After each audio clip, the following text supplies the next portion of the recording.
أعوذ بالله من الشيطان الرجيم. بسم الله الرحمن الرحيم.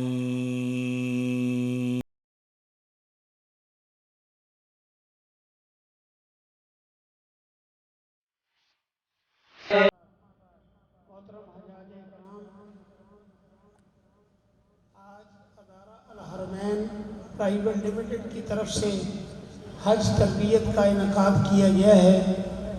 آپ مرد اور خواتین تشریف لائے ہیں۔ میں آپ کی تشریف آوری پر آپ کا شکریہ ادا کرتا ہوں۔ اللہ تعالیٰ، میری دعا ہے کہ اللہ تعالیٰ آپ کے سفر حج کو قبول فرمائے اور آسان فرمائے۔ اب اس تقریب کا باقاعدہ آغاز کرتے ہیں۔ تلاوت قرآن پاک کے لیے جناب قاری سعید صاحب تلاوت فرمائیں گے اور ساتھ نعت پڑھیں گے۔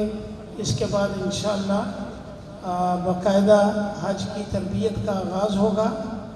اس سے پہلے میں عرض کر دوں، ساتھی جیسے جیسے تشریف لا رہے ہیں ویسے ویسے ہمارے حضرات بیٹھے ہوئے ہیں، جس میں ہمارے دفتر کا پورا عملہ ہے، میرا بیٹا بھی ہے۔ تو جو آپ کی یہاں معاملات ہیں، ہم نے آپ کو پاسپورٹ دینا ہے، ہم نے آپ کو ویزا دینا ہے، ہم نے یہاں جو بھی آپ کی حج کے جتنے بھی مراحل ہیں وہ آج انشاءاللہ اس کی اللہ کے خاص کرم سے اس کی تکمیل ہوگی۔ اور جو چیزیں آپ کو دی جا رہی ہیں وہ ساتھی جو یہاں تشریف فرما ہیں، جو بیٹھے ہیں، اگر انہوں نے اس درمیان میں آنے سے پہلے وہ چیزیں لے لی ہیں تو بہت اچھی بات ہے۔ لیکن اگر کوئی ساتھی نئے ہیں تو بیٹھے ہیں اور ابھی کوئی چیزیں نہیں لے سکے تو وہ، کیونکہ جب تربیت کا آغاز شروع ہوگا تو اس میں میری خواہش ہوگی کہ آپ بالکل یکسوئی کے ساتھ، اس میں پوری توجہ کے ساتھ جب بات کو سنیں گے تو انشاءاللہ آپ کو وہ تربیت میں جو حج کے آج کی تربیت انشاءاللہ تعالی حج کے موضوع پہ ہوگی کہ حج کے 5 دن ہم نے کیسے وہاں گزارنے ہیں اور کیا کیا اعمال ہم نے کرنے ہیں۔ تو آپ حضرات سے درخواست ہے کہ اس سے پہلے، خواتین سے بھی درخواست ہے کہ اس سے پہلے اگر آپ نے، کیونکہ آنے والے جو مرد خواتین آئیں گے وہ تو اپنی روٹین سے وہاں سے پہلے اپنے سارے معاملات کر کے پھر بیٹھتے جائیں گے، لیکن جو ساتھی تشریف لا چکے ہوئے ہیں اور انہوں نے ابھی تک اپنے ان معاملات کو مکمل نہیں کیا تو ان سے میری درخواست ہوگی کہ وہ اپنی یہاں ساری چیزیں پوری کر لیں۔ اور خاص طور پہ پاسپورٹ جو ہے، جو ویری امپورٹنٹ ڈاکومنٹ ہے، اور ویزا ہے، اس کو آپ اچھے طریقے سے غور سے پڑھ لیں۔ اور خدا نہ خواستہ، کیونکہ میرے تمام ساتھی الحمدللہ اللہ پورا آپ کو پتہ ہے کہ حج کا معاملہ ہے، اس میں سارے لوازمات کو مکمل دیکھنا ہے۔ تو کسی وجہ سے اگر کسی کا پاسپورٹ، کسی کا کوئی ڈاکومنٹ کسی دوسرے کے بیگ میں چلا گیا ہے تو وہ اپنا چیک کر لیں تاکہ گھر جا کے آپ کو کسی قسم کی پریشانی نہ ہو۔ انتظار بھی ہے، لیکن میرا خیال ہے حضرات کافی دیر سے تشریف لائے ہوئے ہیں۔ اب ہماری یہ کوشش ہے کہ اب باقاعدہ حج کی تربیت کا آغاز کر دیا جائے تاکہ آپ حضرات جو ہیں اس سے مستفید ہو سکیں اور آنے والے حالات کے ساتھ ساتھ شامل ہوتے رہیں۔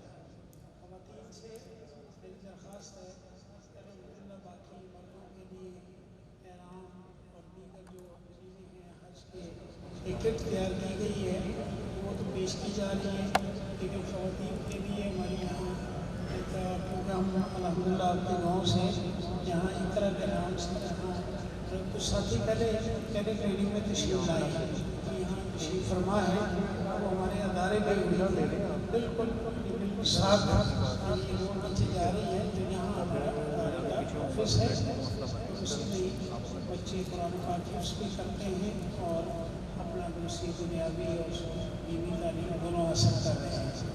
تو وہاں سے بچے بھی یہاں آپ کی خدمت کے لیے موجود ہیں۔ تو اس میں جو آپ کو عبایا جس کو برقع کہتے ہیں، آپ نے جس سائز اسے تیاری کر رہے ہوں گے، کچھ کتابیں پڑھ رہے ہوں گے، کچھ بعض ساتھی ایسے چہرے بھی مجھے نظر آ رہے ہیں جن چہروں نے حج بھی کیا ہوا ہے، عمرے بھی کیے ہوئے ہیں، تو اللہ تعالیٰ ان کے اس حج کے سفر کو آسان فرمائے اور قبول فرمائے۔ اب بلا تاخیر ہمارے میرا باپدار میرے عزیز ہیں، میرا بانجا ہے، اور ماشاءاللہ آج کئی دفعہ تشریف لے کے جا چکے ہیں، اور حج کی تربیت کے حوالے سے قرآن و سنت کی روشنی میں جو اعمال وہاں آپ نے کرنے ہیں اس کی انشاءاللہ آپ سے گفتگو تفصیلی کرتے ہیں۔ اور اس میں حج کے 5 دن کہ ہم نے حج کے 5 دن کیسے گزارنے ہیں، تو اس کے لیے آپ کی پوری توجہ چاہیے، اور انشاءاللہ تعالیٰ وہ آپ سے تفصیلاً بات کریں گے۔ مفتی عبدالودود صاحب، میں ان سے درخواست کرتا ہوں کہ وہ تشریف لائیں، حج کے 5 دن کے بارے میں آپ سے تفصیل سے بات کریں گے۔ اس کے بعد انشاءاللہ ہمارے یہاں لاہور ڈیفنس کے خطیب اعلیٰ ہیں مولانا سرفراز امان صاحب، وہ بھی تشریف لائیں گے۔ وہ مدینہ منورہ کی حاضری کے بارے میں، مدینہ منورہ کی حاضری، مدینہ منورہ کے میں جانے کے آداب، ان کے بارے میں بات کریں گے۔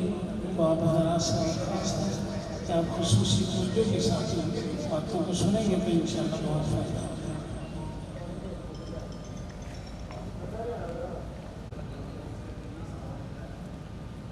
رحمۃ اللہ وبرکاتہ۔ نحمده ونصلي ونسلم على رسوله الكريم، اما بعد، فاعوذ بالله من الشیطان الرجیم، بسم اللہ الرحمن الرحیم،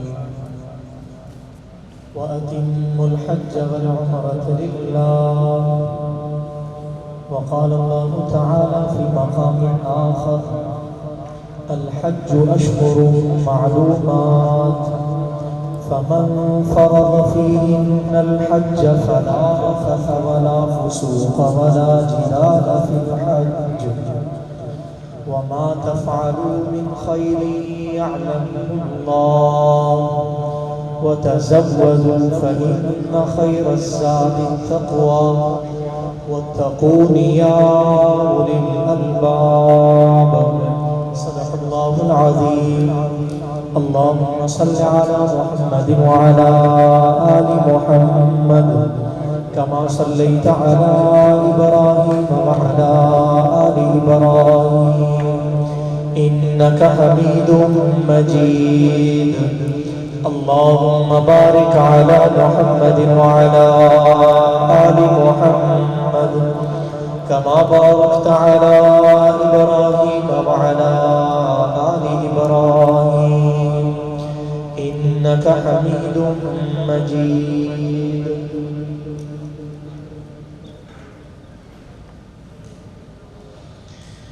محترم عازمین حجاج، سب سے پہلے تو آپ حضرات کو اس عظیم الشان اور برکت والے سفر کی بہت بہت مبارک ہو۔ اللہ جل جلالہ آپ کے سفر کو آسان بھی فرمائے، قبول بھی فرمائے۔ ایک نشست آپ حضرات سے اس سے قبل ہو چکی ہے جس میں آپ کے سامنے حج کی کچھ بنیادی باتیں اور حج تمتع میں سب سے پہلے جا کر عمرہ ادا کیا جاتا ہے اس کے تفصیلی احکامات آپ حضرات کے سامنے میں نے رکھے تھے۔ میں مختصراً اسے بھی دہرا لیتا ہوں تاکہ ہمارے آج کی بات میں تسلسل قائم رہ سکے، پھر اصل گفتگو مجھے حج کے 5 دنوں پر کرنی ہے۔ آپ صلی اللہ علیہ وسلم جب سفر حج کے لیے تشریف لے جاتے ہیں 2 دعائیں بار بار مانگتے ہیں، طواف سے پہلے بھی، سعی سے پہلے بھی، وقوف عرفہ سے پہلے بھی، رمی سے پہلے بھی، ہر کام کرنے سے پہلے یہ 2 دعائیں مانگتے ہیں: یا اللہ یہ عمل کرنے لگا ہوں، آسان فرما دیجئے، قبول فرما دیجئے۔ اس سے ہمیں 2 سبق تو حاصل ہوئے کہ جتنی مرضی سہولیات والا پیکج لے لے، بہرحال سفر حج مشقت کا سفر ہے، مشکلات کا سفر ہے۔ یہ میں اس لیے نہیں عرض کر رہا کہ آپ کو کوئی ڈرا رہا ہوں، کوئی آپ کو پریشان کر رہا ہوں، یہ مقصد نہیں ہے۔ ذہن سازی مقصد ہے کہ اگر ابھی سے آپ حضرات کے ذہنوں میں وہ مشکلات، وہ مشقتیں ہوں گی، اس وقت ان مشکلات اور مشقتوں کو فیس کرنا آپ کے لیے آسان ہوگا۔ اس کی جتنی پلاننگ ہو سکے گی شاید منظور صاحب ان کا عملہ کرے گا انشاءاللہ، جتنا بہتر سے بہتر سہولیات آپ کو کوشش کریں گے پہنچانے کی، پوری کوشش کریں گے انشاءاللہ۔ لیکن کئی جگہوں پر یہ بھی بے بس ہو جائیں گے، وہاں حرم میں یا منی عرفات مزدلفہ میں وہاں جو آپ کو سہولیات دی جانی ہے وہ معلم کی طرف سے، وہ وہاں کی گورنمنٹ کی طرف سے۔ اب اس کے اندر کئی جگہوں پر یہ بھی بے بس ہو جائیں گے۔ حاجی بعض اوقات اپنے منتظمین کو کہہ رہا ہوتا ہے، لو جی آپ کے انتظامات یہ ہیں، آپ نے یہ ہمارے لیے کیا ہے۔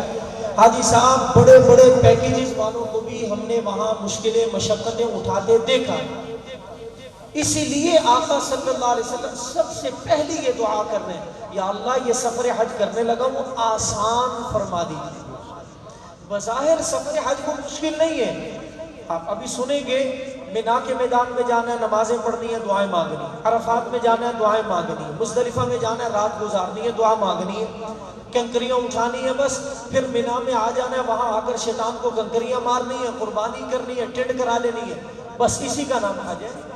11-12 ذی الحجہ کو بھی جا کر کنکریاں مارنی ہے، بس حج ختم ہو گیا۔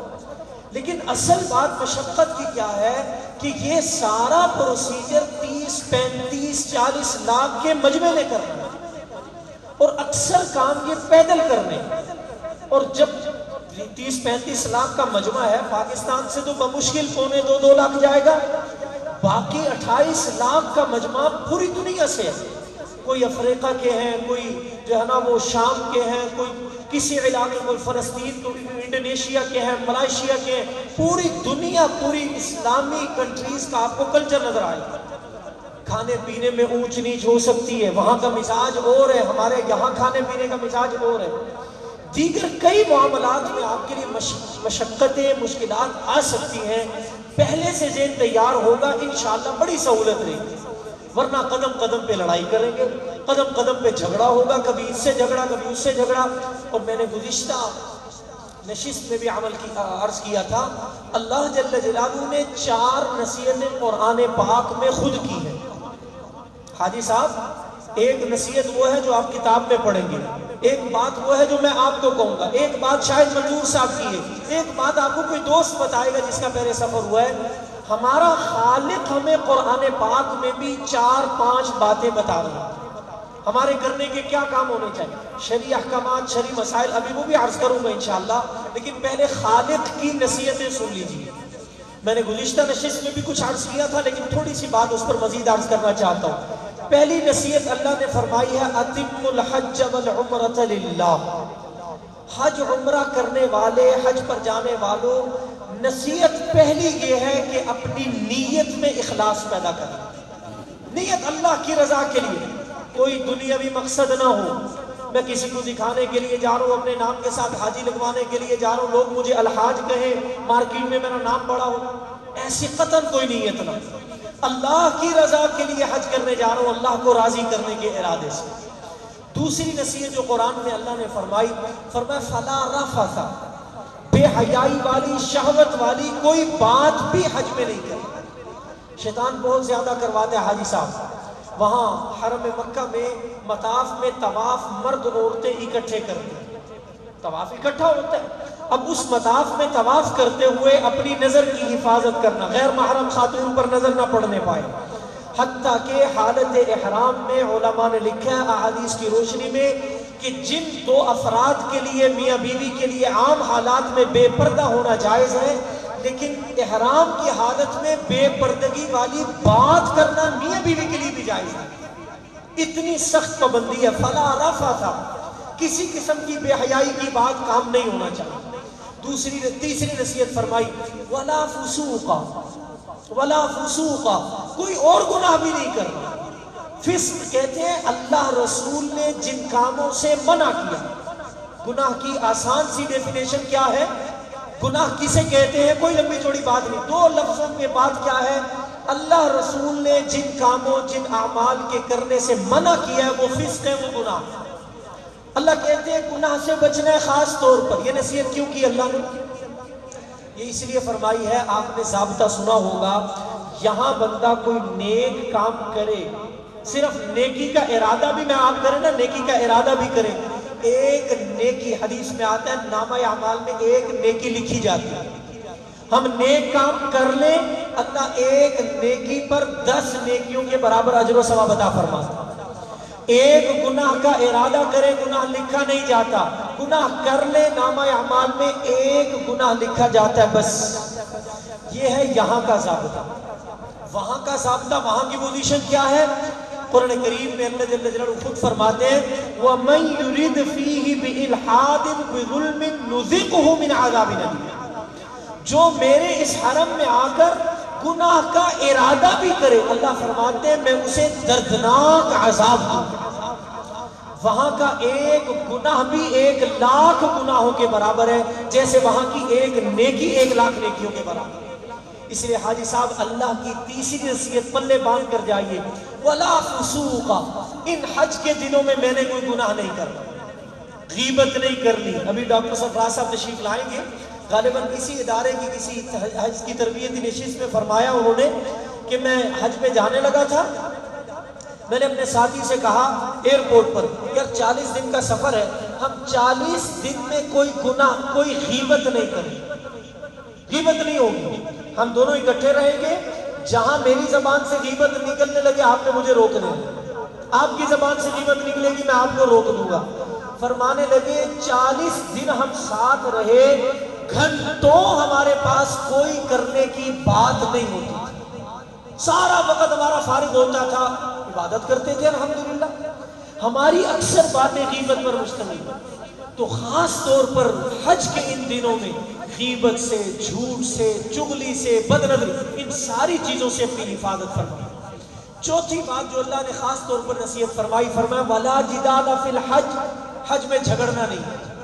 حاجی صاحب سے شیطان بہت جھگڑا کرواتا ہے، ایئرپورٹ سے جھگڑا شروع ہو جاتا ہے، مینا کے خیموں میں بھی جھگڑا ہوتا ہے، عزیزیہ کی بلڈنگ میں جھگڑا، قدم قدم پہ شیطان کی کوشش ہوتی ہے حاجی صاحب کے حج کو وہیں پر ضائع کر دیا۔ حاجی صاحب مزاج کو ٹھنڈا بنا کر جانا، مزاج کو ٹھنڈا بنا کر جانا ہے، اپنے مزاج میں اتنی نرمی پیدا کر رہی ہے۔ ہمارے بعض مشائخ فرمایا کرتے تھے اوپر سے ٹرک بھی گزر جائے تو زبان سے اف بھی نہ نکلے، اتنا مزاج کو ٹھنڈا بنا کے جانا۔ وہاں قدم قدم پہ شیطان لڑائی کرواتا ہے۔ اللہ نصیحت فرما رہے ہیں وَلَا جِدَالَ فِي الْحَجِّ، حاجی صاحبان، حج پر جانے والوں، حج کا ارادہ رکھنے والوں، اپنے مزاج میں نرمی اور ٹھنڈک پیدا کر کے جانا، جھگڑنا نہیں ہے، اپنے حج کو ضائع نہیں کرنا۔ اور آخری نصیحت اسی آیت کے آخر میں اللہ نے کیا فرمائی، وَتَزَوَّدُوا فَإِنَّ خَيْرَ الزَّادِ التَّقْوَىٰ، سب سے بہترین زاد راہ تقویٰ۔ تم یہ سمجھ کے جا رہے ہو میں 5,000 ریال لے کے جاؤں گا مجھے کوئی مشکل ہی پیش نہیں آئے گی، میں تو 10,000 لے کے جا رہا ہوں جی، میں تو اتنے سارے ریال لے کے جا رہا ہوں، ہر کام اپنے پیسوں سے اپنی ہر سہولت خرید لوں گا۔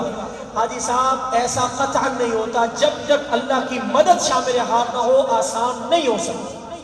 اس لیے اللہ کی مدد کو مانگنا ہے، قدم قدم پر آسانی مانگنا۔ سفر حج قبول کب ہوگا؟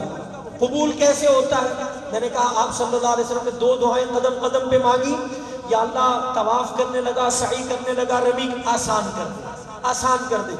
جتنا آپ دل میں پوری ذمہ داری سے بات عرض کرنے لگا وہ اپنے تجربے سے، جتنا آپ کی نظر شاہد صاحب پہ ہوگی نا، میں صاف عرض کر رہا ہوں معذرت کے ساتھ، کہ جتنی آپ حضرات کی نظر، حجاج کرام مرد ہو یا خواتین، آپ کی نظر آپ کی انتظامیہ پر ہوگی، معذرت کے ساتھ آپ اتنا زیادہ پریشان ہوں۔ جی ہاں، اگر آپ کی نظر اللہ پر ہوگی، میں اللہ کے گھر کا مہمان بن گیا، انشاءاللہ اللہ قدم قدم پہ سہولتیں عطا فرمائے۔ چونکہ بندہ جب کسی بندے پر تکیہ کرتا ہے، بندہ کسی بندے کے اوپر سہارا لگاتا ہے، پھر اللہ کی مدد نہیں آتی، پھر اللہ کہتی ہے لے لے، سہولت لے سکتے ہیں تو لے کے دکھا۔ اس لیے میرے عزیز حجاج کرام آپ سے گزارش یہ ہے، نظر آپ کی اللہ پر ہونی چاہیے۔ میں یہ نہیں عرض کر رہا وہ اپنی ذمہ داری کو ضرور پورا کریں گے، جتنا ہو سکے گا پورا کریں گے، لیکن نظر آپ کی اللہ پر رہے گی، انشاءاللہ آپ بھی مطمئن رہیں گے، اللہ کی طرف سے مدد بھی آئے گی۔ بہرحال اللہ نے نصیحت فرمائی، پانچویں اور آخری نصیحت فرمایا زاد راہ لے کر جاؤ وتزودوا، زاد راہ لے کر جاؤ، لیکن زاد راہ بہترین کیا ہے؟ وتزودوا فإن خیر الزاد التقوی، فرمایا بہترین زاد راہ تقوی ہے۔ تقوی تقوی تقوی، اللہ کا ڈر، اللہ کے ڈر سے گناہ کو چھوڑنا، اس کا نام تقوی ہے۔ فرمایا تقوی لے کر جاؤ گے انشاءاللہ پورے سفر میں سہولت رہے گی۔ بہرحال میں نے عرض کیا ہم انشاءاللہ سفر حج پر تشریف لے جا رہے ہیں، کچھ نصیحتیں اللہ نے کی ہیں جو ہم نے سن لی ہیں۔ اب میں مسائل کی طرف آ رہا ہوں، میرا اصل عنوان شرعی مسائل ہے۔ حج کے 3 طریقے شریعت نے سکھائے ہیں، میں نے تفصیل پہلے عرض کر دی ہے، صرف مختصراً اشارے کروں گا، پھر حج کے 5 دنوں پر آؤں گا۔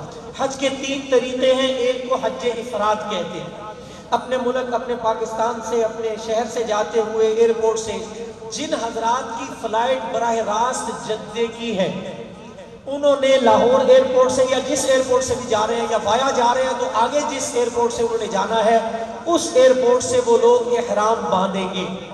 جن میں جدہ جانا ہے اور مکہ مکرمہ جانا ہے شروع میں، وہ اپنے ملک سے اپنے ایئرپورٹ سے احرام باندھ کر جائیں گے، اور جنہوں نے مدینہ منورہ جانا ہے پھر مدینہ منورہ سے مکہ معظمہ کی طرف سفر کرنا ہے تو وہ یہاں سے جاتے ہوئے احرام نہیں باندھیں گے، وہ مدینہ منورہ سے واپسی پر ذوالحلیفہ نامی جو جگہ آئے گی، اور یہ بڑی خوش قسمتی ہے جو حضرات پہلے مدینہ منورہ تشریف لے جاتے ہیں کہ انہیں اس جگہ سے احرام باندھنے کا اللہ موقع دیتے ہیں جہاں سے میرے آقا صلی اللہ علیہ وسلم نے احرام باندھا۔ یہ اس سنت پر عمل کا ثواب بھی مل جاتا ہے۔ بہرحال جو حضرات مدینہ منورہ یہاں سے جا رہے ہیں ان کے لیے یہ کام جو ابھی میں عرض کرنے لگا ہوں یہ لاہور ایئرپورٹ پر اپنے پاکستان ایئرپورٹ پر نہیں کرنے، یہ انہوں نے مدینے سے جاتے ہوئے ذوالحلیفہ میں جو مسجد آئے گی وہاں سے یہ اعمال کرنا۔ اور جو یہاں سے براہ راست مکہ مکرمہ جا رہے ہیں انہوں نے یہ سارے کام لاہور ایئرپورٹ سے کرنے ہوں گے۔ حج کے 3 طریقے شریعت نے سکھائے ہیں، پہلے طریقوں کو کہتے ہیں حج افراد۔ حج افراد، افراد کا معنی ہے علیحدہ کرنا، جدا کرنا، الگ کرنا۔ کیا معنی؟ حج افراد کا معنی یہ ہے انسان اپنے ملک سے جاتے ہوئے صرف حج کی نیت کر کے احرام پہنے، احرام پہنتے ہوئے صرف حج کی نیت کریں، میں اس احرام میں حج کر کے احرام کھولوں، یہ نیت اگر آپ نے کر لی اس کا نام ہے حج افراد۔ اس میں کیا ہوتا ہے، حاجی صاحب یہاں سے جاتے ہیں، جا کر حج کرنے تک احرام میں رہتے ہیں، احرام کی 2 چادریں، احرام کی پابندیاں ان کو برقرار رکھنا پڑتا ہے، حج کر کے آپ کا احرام کھلتا ہے۔ عام طور پر جانے والے حجاج اکرام اس طریقے سے حج نہیں کرتے، اس طریقے سے، کیونکہ اس میں زیادہ عرصے تک احرام کی پابندیاں برداشت کرنا پڑتا ہے۔ دوسرا حج کا طریقہ جو ہمیں شریعت نے سکھایا اسے کہتے ہیں حج قران۔ حج قران، حج قران کا معنی کیا؟ قران کا معنی ہوتا ہے ملنا ملانا۔ حج قران کسے کہتے ہیں؟ ایک ہی احرام میں عمرے اور حج دونوں کو ملا دینا۔ احرام باندھتے ہوئے نیت کی جائے یا اللہ میں اسی احرام میں عمرہ بھی کروں گا پھر حج کر کے احرام کھولوں گا، اس حج کو کہتے ہیں حج قران۔ اس میں بھی زیادہ عرصے تک، کئی دنوں تک احرام کی پابندیاں برداشت کرنی پڑتی ہیں، اس لیے عام طور پر جانے والے حجاج کرام حج قران بھی نہیں کرتے۔ بڑی سہولت والا جو حج ہے اسے کہتے ہیں حج تمتع۔ حج تمتع، تمتع کا معنی فائدہ اٹھانا، نفع اٹھانا۔ کیا مطلب؟ اپنے ملک سے جاتے ہوئے صرف عمرے کی نیت سے احرام باندھنا، یا مدینے سے آتے ہوئے حلیفہ پر صرف عمرے کی نیت سے احرام باندھا، حرم مکہ میں گئے، عمرے کے کام کیے، احرام کھل گیا، پھر حج کے دنوں میں 8 ذی الحجہ کو آپ نے حج کا دوبارہ احرام باندھنا ہے۔ یہ بڑی سہولت والا حج ہے، عام طور پر جانے والے حجاج کرام اسی طریقے سے حج کرتے ہیں، اور عجیب بات یہ ہے کہ اس طریقے سے حج کرنے کا ذکر اللہ نے قرآن میں بھی فَمَن تَمَتَّعَ بِالْعُمْرَةِ إِلَى الْحَجِّ فَمَا اسْتَيْسَرَ مِنَ الْهَدْيِ، فرمایا جو عمرے کے ساتھ حج کو ملانا چاہے اس کے لیے ضروری ہے کہ وہ ہدی کا جانور یعنی قربانی بھی وہاں ذبح کرے۔ تو ہم بھی انشاءاللہ حج تمتع کے لیے تشریف لے جا رہے ہیں۔ حج تمتع کا مکمل طریقہ آپ کے سامنے عرض کروں گا۔ حج تمتع جو ہم کرنے جا رہے ہیں اس میں پہلے جا کر حجاج کرام عمرہ ادا کیا جائے، پھر حج کے دنوں میں حج کا احرام باندھا جاتا ہے۔ عمرہ 4 کاموں کا نام ہے، میں زیادہ تفصیل میں نہیں جاؤں گا چونکہ پہلے بتا چکا ہوں۔ عمرہ 4 کاموں کا نام ہے، میرے ساتھ اگر آپ دہرا لیں گے تو انشاءاللہ آپ کو یہی بیٹھے یاد بھی ہو جائے گا۔ عمرہ کتنے کاموں کا نام ہے جی؟ 4 کام کرنے کا نام عمرہ ہے۔ عمرے کے اندر 4 کام کون سے ہیں؟ نمبر 1 احرام باندھنا، احرام باندھنا۔ مرد حضرات کے احرام کا الگ طریقہ ہے، خواتین کا الگ طریقہ ہے۔ میں ابھی جب حج کا طریقہ عرض کروں گا اس میں دوبارہ احرام باندھ کے بھی دکھا دوں گا انشاءاللہ۔ عمرہ 4 کاموں کا نام ہے۔ پہلا کام ہے احرام باندھنا۔ عمرے کا پہلا کام جو شرط ہے، ضروری ہے، اس کے بغیر حج عمرہ نہیں ہوتا، احرام باندھنا۔ دوسرا کام ہے طواف کرنا، طواف کرنا، اللہ کے گھر بیت اللہ کے گرد 7 چکر لگانا، یہ عمرے کا دوسرا کام ہے، طواف کرنا۔ یہ بھی عمرے کا فرض عمل ہے، اس کے بغیر بھی عمرہ نہیں ہوتا۔ یہ 2 کام ہو گئے، احرام باندھنا، طواف کرنا۔ عمرے کا تیسرا کام ہے صفا مروہ کے درمیان سعی کرنا۔ 2 پہاڑیاں ہیں جن کے درمیان چلا جاتا ہے، سعی کی جاتی ہے، صفا اور مروہ۔ اب تو وہاں برآمدے بنے ہوئے، پر اس صفا مروہ کی سعی کرنا یہ عمرے کا تیسرا کام ہے، واجب عمل۔ عمرے کا چوتھا اور آخری کام ہے آخر میں احرام کھولنے سے پہلے ٹنڈ کروا کے یا بالوں کو چھوٹا کروا کر عمرے کا احرام کھول دینا۔ یہ 4 کام کر لیے عمرہ ادا ہو گیا۔ 4 کاموں کے کرنے کا نام عمرہ ہے، احرام باندھنا، طواف کرنا، سعی کرنا، آخر میں حلق یا قصر کروا کر عمرے کا احرام کھول دینا۔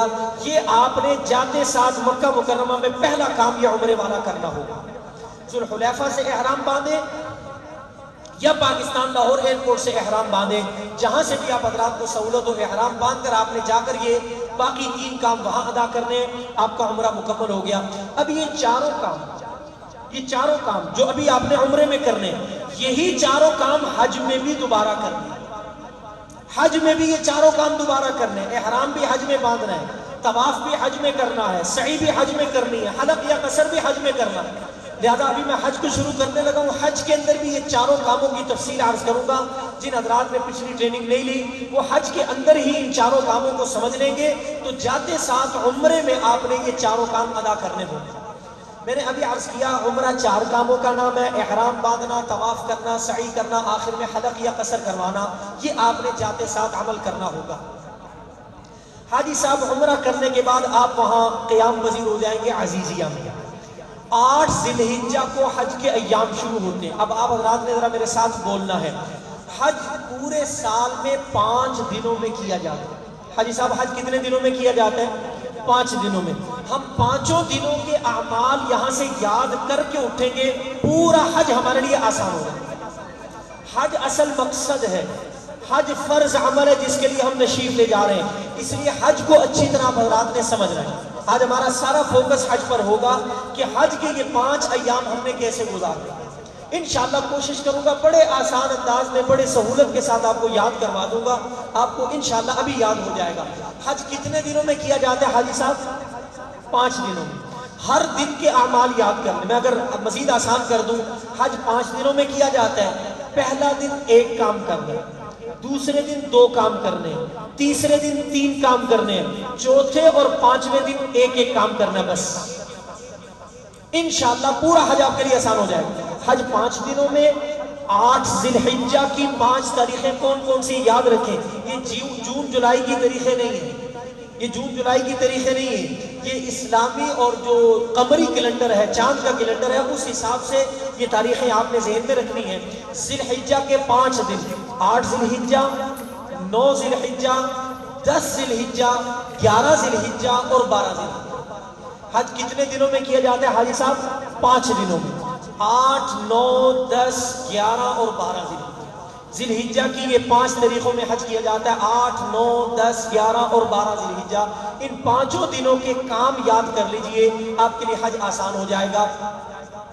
حج کا پہلا دن ہے 8 ذی الحجہ، حج کا پہلا دن 8 ذی الحجہ۔ کتنے کام کرنے؟ صرف 1 کام۔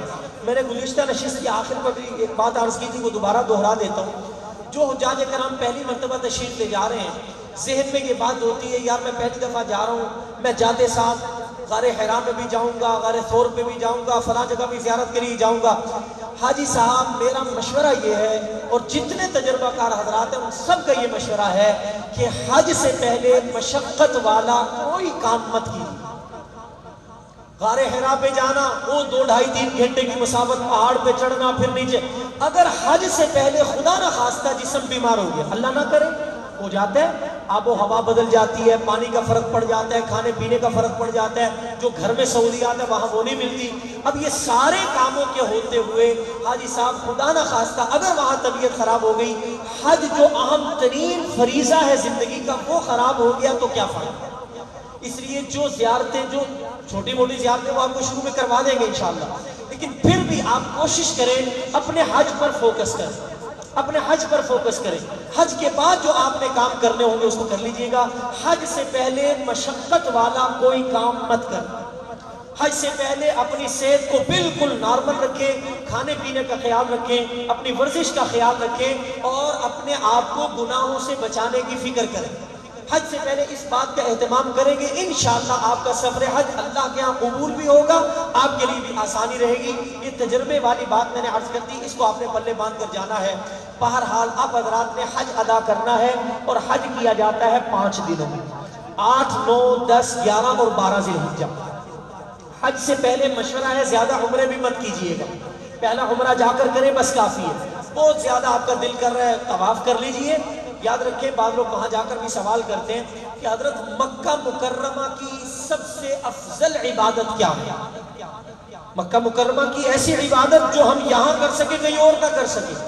یاد رکھیں تمام علماء نے لکھا ہے مکے کی افضل ترین عبادت ہے زیادہ سے زیادہ طواف کرنا. آپ قرآن پاک کی وہاں تلاوت کریں گے وہ یہاں بھی کر سکتے ہیں، آپ نوافل وہاں پڑھیں گے یہاں بھی پڑھ سکتے ہیں، صدقہ خیرات وہاں کریں گے یہاں بھی، سارے اعمال آپ یہاں بھی کر سکتے ہیں. ہاں آپ یہ کہہ سکتے ہیں کہ وہاں ثواب بڑھ جاتا ہے، ثواب ہر عمل کا بڑھ جاتا ہے، لیکن ایک ایسا کام ہے جو آپ پوری دنیا میں کہیں اور نہیں کر سکتے، جو صرف وہیں پر کر سکتے ہیں. وہ کیا ہے؟ مکے میں طواف کرنا. طواف پوری دنیا میں آپ کو کہیں اور نہیں ملے گا. اسی لیے مدینہ منورہ کی سب سے بہترین عبادت، افضل ترین عبادت آپ صلی اللہ علیہ وسلم کے دربار پہ پیش ہو کر درود و سلام کا نذرانہ پیش کرنا. اس لیے مدینہ منورہ میں اس پر فوکس کیجئے، زیادہ سے زیادہ صلاۃ و سلام آپ صلی اللہ علیہ وسلم پر میں پیش کر سکوں. اور مکہ مکرمہ میں زیادہ سے زیادہ طواف اگر دل چاہے تو عمروں سے گریز کیجئے. ہاں حج کے بعد جب موقع ملے تو پھر آپ اسے ادا کر سکتے ہیں. بہرحال یہ میں نے کچھ ضروری باتیں عرض کر دی. حج 5 دنوں میں کیا جاتا ہے، 8، 9، 10، 11 اور 12 ذی الحجہ. حج کا پہلا دن ہے 8 ذی الحجہ. 8 ذی الحجہ حج کا پہلا دن 8 ذی الحجہ. اس دن حجاج کرام آپ نے صرف ایک کام کرنا ہے. حج کے پہلے دن کتنے کام کرنے ہیں حاجی صاحب ذرا فرمائیے؟ ایک کام کرنا، صرف ایک کام. حج کا پہلا دن 8 ذی الحجہ صرف ایک کام، اور وہ کیا کرنا ہے؟ حج کا احرام باندھ کر مینا جانا ہے اور 8 ذی الحجہ کا پورا دن مینا میں گزارنا ہے. بس حج کا پہلا دن 8 ذی الحجہ، احرام حج کی نیت سے آج احرام باندھ کر مینا جانا ہے. 8 ذی الحجہ کی ظہر، عصر، مغرب، عشاء اور 9 ذی الحجہ کی فجر آپ حضرات نے مینا میں ادا کرنا ہے. حج کا پہلا دن ایک کام مکمل ہوگا. اب اس کی تھوڑی سی تفصیل سمجھ لیجیے. حج کا پہلا دن 8 ذی الحجہ ایک کام ہے، احرام باندھ کر مینا جانا. کیسے کرنا ہے یہ حاج صاحب؟ اس کو کچھ اس کے اندر تجربے والی چیزیں وہ میں عرض کر دوں گا. کوشش کر رہا ہوں ساتھ شرعی مسائل بھی اور تجربے والی چیزیں بھی، تاکہ آپ کو وہاں سہولت رہے. محترم عازمین حجاج، آپ حضرات نے 8 ذی الحجہ کو حج کے 5 دن جو گزارنے ہیں، 8، 9، 10، 11، 12 ذی الحجہ، یہ 5 دن آپ حضرات نے مختلف میدانوں میں گزارنا. اللہ کے گھر بیت اللہ میں آپ نے صرف طواف کے لیے آنا اور پھر واپس آپ نے مینا، عرفات، مزدلفہ چلے جانا. حج کے یہ 5 دن جو کیے جاتے ہیں، ادا کیے جاتے ہیں، یہ ان 4 جگہوں پر ادا کیے جاتے ہیں حج کے کام: مینا، عرفات، مزدلفہ اور اللہ کا گھر بیت اللہ. ان 4 جگہوں پر آنے جانے، دعائیں مانگنے، ان 5 دنوں میں ان 4 جگہوں پر آنے جانے، دعائیں مانگنے کا نام حج ہے. لہذا آپ نے یہ 4 جگہوں کے نام یاد کر لیے اور 5 تاریخیں یاد کر لی. اب آپ حضرات نے کرنا کیسے ہے وہ عرض کرنے لگوں. 7 ذی الحجہ کو آپ حضرات عزیزیہ اپنی بلڈنگ میں ہوں گے. عزیزیہ بلڈنگ کے اندر آپ تشریف فرما ہوں گے. آپ حضرات نے 7 ذی الحجہ کی شام کو، مجمع زیادہ ہونے کی وجہ سے بعض اوقات وہاں کی گورنمنٹ کی طرف سے آرڈر یہ ہوتا ہے کہ آپ کی بس جو آپ کو مینا لے کر جائے گی. پہلا دن حج کا آپ نے مینا میں گزارنا ہے.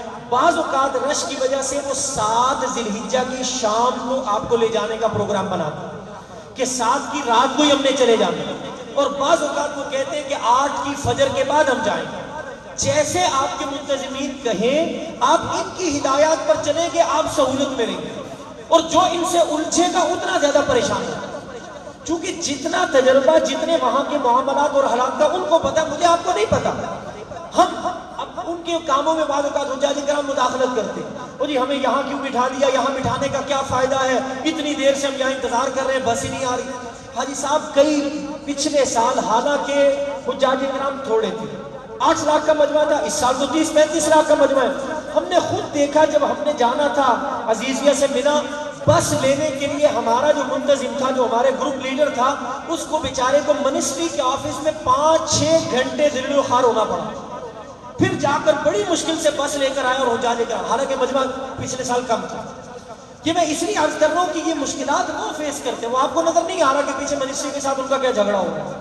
اس لیے آپ حضرات نے حوصلے سے رہنا ہے. جو آپ کو وقت دیا جائے, یہ نہیں کرنا کہ جی ہم نے تو کتاب میں پڑھا تھا کہ جی 8 کی صبح کو مینا جانا ہے, یہ 7 کو لے کے جا رہے ہیں. حاجی صاحب آپ کی سہولت کے لیے, آپ کے انتظام کو بہتر کرنے کے لیے وہ اگر 7 کی رات کو لے کر جائے, ایسا مباحثہ نہیں کرنا. بالکل آپ تیار ہیں. تیاری کیسے کرنی ہے یہ آپ کو بتائیں گے.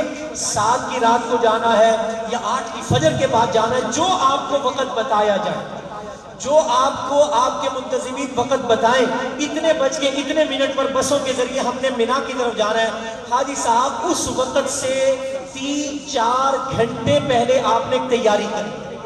یہ ہے آپ کے حج کے 5 دنوں کی تیاری, بڑی اہم اور ضروری تیاری عرض کرنے لگا. حج کے 5 دن آپ نے کیسے گزارنے ہیں, کون سا سامان آپ کے پاس ہونا چاہیے, باقی آپ کا سارا سامان آپ کے ہوٹل, آپ کی عزیزیہ کی بلڈنگ میں رہے گا. آپ نے حج کے 5 دنوں کے لیے کون کون سا سامان لے کر جانا ہے, اس کو ذرا آپ نے توجہ سے سن لیجئے, بڑی سہولت رہے گی آپ کے لیے وہاں انشاءاللہ. جو وقت آپ کو بسوں کے آنے کا یہ بتائیں کہ 7 کی شام کو آئیں گی یا 8 کی صبح کو بسیں آئیں گی, جو وقت آپ کو بتایا جائے اس سے 4-5 گھنٹے پہلے آپ نے اپنی تیاری کرنی. آپ لوگ عزیزیہ کی بلڈنگ میں ہوں گے, وہاں آپ نے تیاری کرنی. کیوں عرض کر رہا ہوں, ہمارا جو پاکستانی سٹائل ہوتا ہے عام طور پر کہ جی جب بسیں آئیں گی اس سے آدھا گھنٹہ پہلے ہم جا کے جلدی سے احرام باندھ کے سوار ہو جائیں گے. حاجی صاحب اس میں مسئلہ کیا پیش آتا ہے, اگر سارے لوگ ایک کمرے کے اندر 4-5 افراد ہیں, ساروں نے احرام باندھنا ہے, واش روم میں ایک جاتا ہے 5-10 منٹ اس کو لگیں گے, پھر دوسرا, پھر تیسرا, حاجی صاحب لیٹ ہو جائیں گے. پھر انتظامیہ والے آوازیں دیتے ہیں, فون کرتے ہیں, آ جائیں حاجی صاحب کہاں رہ گئے, وہ جی بس میں 5 منٹ میں آ رہا ہوں, 10 منٹ میں آ رہا ہوں. حاجی صاحب اس سے آپ بھی پریشان ہوتے ہیں, آپ کے منتظمین بھی پریشان ہوتے ہیں. نظم و ضبط کے اندر چلیں گے, آپ کو بھی سہولت رہے گی, ان کو بھی رہے گی. نظم و ضبط کیا ہے, جو وقت بتایا جائے اس سے 3-4 گھنٹے پہلے اپنے 5 دن کے حج کی تیاری کریں. حج کی تیاری میں سب سے پہلی چیز کیا ہے, ان 5 دنوں کے لیے آپ حضرات نے ایک چھوٹا بیگ تیار کرنا ہے. ہینڈ کیری کے لیے یا تھوڑا سا اس سے بڑا بیگ آپ حضرات نے تیار کرنا ہے. ابھی میں شروع میں بتا دوں, یہ بیگ اتنا ہلکا پھلکا رکھنا ہے, مرد حضرات نے بھی اپنا تیار کرنا ہے, خواتین نے بھی تیار کرنا ہے. یہ بیگ اتنا ہلکا پھلکا رکھنا ہے, اس بیگ کو کندھے پر ڈال کر اگر آپ کو 10-15 کلومیٹر تک پیدل چلنا پڑے تو آپ چل سکیں. یہ حج کا 5 دنوں کا جو آپ نے ہینڈ کیری تیار کرنا ہے, کتنا بڑا کتنا بھاری ہو کہ آپ اسے پہن کر 5-7-10 کلومیٹر تک بھی اگر پیدل چلنا پڑے تو آپ چل سکیں. یہ کیوں میں عرض کر رہا ہوں, حاجی صاحب آپ کے اوپر اس 5 دنوں میں ایک وقت ایسا آنا ہے, آپ جب مزدلفہ سے واپس مینا آئیں گے 10 ذی الحجہ کو بھی بتاؤں گا انشاءاللہ تفصیل اس کی, جب آپ مزدلفہ سے مینا آئیں گے 10 ذی الحجہ کو صبح, دھوپ بھی ہوگی, سارا 35 لاکھ کا مجمع پیدل چل رہا ہوگا, سب نے مینا آنا ہے, اور یہ کم از کم 6-7 کلومیٹر بن جاتا ہے. اور پھر آتے ساتھ آپ نے بیگ مینا کے خیمے میں رکھ کے کنکریاں مارنے جمرات کے پاس جانے ہیں, پھر یہ 4-5 کلومیٹر آنے جانے کا بن جاتا ہے.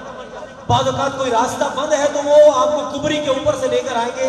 میں اپنی بات آپ سے عرض کر دیتا ہوں, گزشتہ سال کینیڈا کے ڈاکٹر صاحب ہمارے ساتھ تھے, ماشاءاللہ صحت مند تھے, وہ 10 ذی الحجہ کو جب کینکری مار کر آئے، بس ان کی حالت، بلکہ ہمارے ساتھی مینا کے خیمے میں بیٹھے ہوئے تھے، وہ حجاج کرام کو دیکھتے تھے کہ بیچارے کس جو ہے نا تھکاوٹ کے ساتھ 10 ذی الحجہ کو کینکری مار کے جب خیمے میں آتے تھے، بستر بعد میں ملتا تھا، پہلے گر جاتے۔ یہ میں حقیقت عرض کر رہا ہوں حاجی صاحب، صرف ڈرا نہیں رہا، اتنا پیدل چلنا پڑتا ہے، بہت پیدل چلنا پڑتا ہے، خاص طور پہ رمی کرتے ہوئے۔ وہاں کوئی سواری آپ کو نہیں ملے گی، رمی میں کوئی سواری نہیں ملے گی، جانا بھی پیدل ہے رمی کرنے کے لیے، واپسی بھی وہاں سے پیدل ہوگی۔ اور آج کل کوئی پتہ نہیں ہوتا کس وقت وہ کون سا راستہ بند کر لے۔ پہلے گلیوں کے بیچ میں سے راستے ہوتے تھے خیموں کے درمیان میں، اب پچھلے سال تو انہوں نے اکثر راستے بند کیے ہوئے۔ اس سال کیا پلاننگ ہوتی ہے وہاں جا کر پتہ چلے گا، اس لیے آپ مینٹلی طور پر، ذہنی طور پر تیار ہو کر جائیں۔ یہ حج کے 5 دنوں کا بیگ اتنا ہلکا پھلکا ہونا چاہیے، اسے پہن کر 6-7 کلومیٹر تک میں پیدل چل سکتا۔ بعض حجاج کرام کو ہم نے دیکھا، وہ پھلوں کی ٹوکریاں، وہ کہتے ہیں مینا سے جا کے کھاواں گے جی پھلوں کی ٹوکریاں اور فلانی چیزیں۔ اب وہ خود انہیں دیکھا، جب وہ دیکھتے ہیں بھاری ہو رہا ہے، ایک پھل کی ٹوکری ادھر پھینکی، ایک پیٹی ادھر پھینکی، لو جی ہے پہ آجے، حاجی صاحب کلے ادھر جا رہے ہیں۔ اس لیے حاجی صاحب اپنے آپ کو ہلکا پھلکا رکھا۔ یہ بیگ میں نے جو عرض کیا ہے، یہ آپ کو 5 دن کام آئے گا۔ اس میں ضروری چیزیں عرض کرنے لگا ہوں کون کون سی ہونی چاہیے، یہ بھی بات سمجھ لیجئے۔ حج کے ان 5 دنوں میں 8، 9، 10، 11، 12 ذی الحجہ، ان 5 دنوں آپ کو یا تو بلڈنگ میں آنے کی اجازت ہی نہیں ہوتی۔ بعض اوقات اجازت اگر ہوتی بھی ہے تو ان 5 دنوں میں بلڈنگ میں کھانے پینے کے لیے آپ کو کچھ نہیں ملے گا۔ میں سیدھی بات عرض کر رہا ہوں۔ اس لیے آپ نے اپنا سارا وقت حج کا یہ 5 دن مینا کے خیموں میں گزارنا ہے۔ کبھی عرفات جانا ہے، مزدلفہ جانا ہے، پھر دوبارہ آخری 3 دن، پہلا دن بھی مینا میں گزارنا ہے، آخری 3 دن بھی مینا میں گزارنے ہیں، درمیان میں ایک دن آپ نے عرفات اور مزدلفہ جانا ہے۔ اس لیے اس حج کے بیگ کو آپ نے اچھی طرح سمجھ لینا۔ ہلکا پھلکا بیگ، اس میں کیا رکھنا ہے نوٹ کر لیجئے۔ مرد حضرات احرام کی 2 چادریں پہن کر جائیں، اپنے ہوٹل سے بلڈنگ سے نکلتے ہوئے احرام پہننا، وہ اس کا طریقہ بھی عرض کر دوں گا۔ اس بیگ میں آپ نے کیا رکھنا ہے، ایک احرام کا سیٹ اس بیگ میں آپ سپیر رکھ لیجئے، زائد رکھ لیں، کیونکہ 3 دن آپ نے حج کا احرام باندھ کر رکھنا ہے۔ 8 ذی الحجہ کو باندھیں گے، 10 ذی الحجہ کو کھلے گا۔ 7 کی شام کو باندھیں گے، 10 ذی الحجہ کو احرام آپ کا کھلنا ہے۔ وہ قربانی ہوگی، حلق قصر کروائیں گے، بعض اوقات رات کو عصر مغرب بھی ہو جاتی ہے۔ اس لیے آپ نے 2 چادریں زائد اپنے اس بیگ میں رکھنی۔ پسینے گرمی کی وجہ سے بعض اوقات دل چاہتا ہے چادر چینج کر لوں تو چینج کر سکیں گے آپ۔ اس بیگ میں مرد حضرات نے ایک احرام کا سیٹ زائد رکھنا ہے، ایک کپڑوں کا جوڑا رکھ لیجیے، کپڑوں کا ایک جوڑا، چونکہ 10 ذی الحجہ کو احرام کھل جائے گا، پھر آپ نے کپڑے پہننے ہوں گے، کپڑوں کا جوڑا اس بیگ میں رکھ لیجیے۔ اس بیگ میں آپ حضرات 100 دانوں والی تسبیح رکھ لیجیے، 7 دانوں والی تسبیح رکھ لیجیے، ایک گرم چادر، ایک ہلکی پھلکی گرم چادر، زیادہ موٹا کمبل اٹھانے کی ضرورت نہیں ہے، ہلکی پھلکی گرم چادر اگر ہو سکے تو وہ رکھ لیجئے۔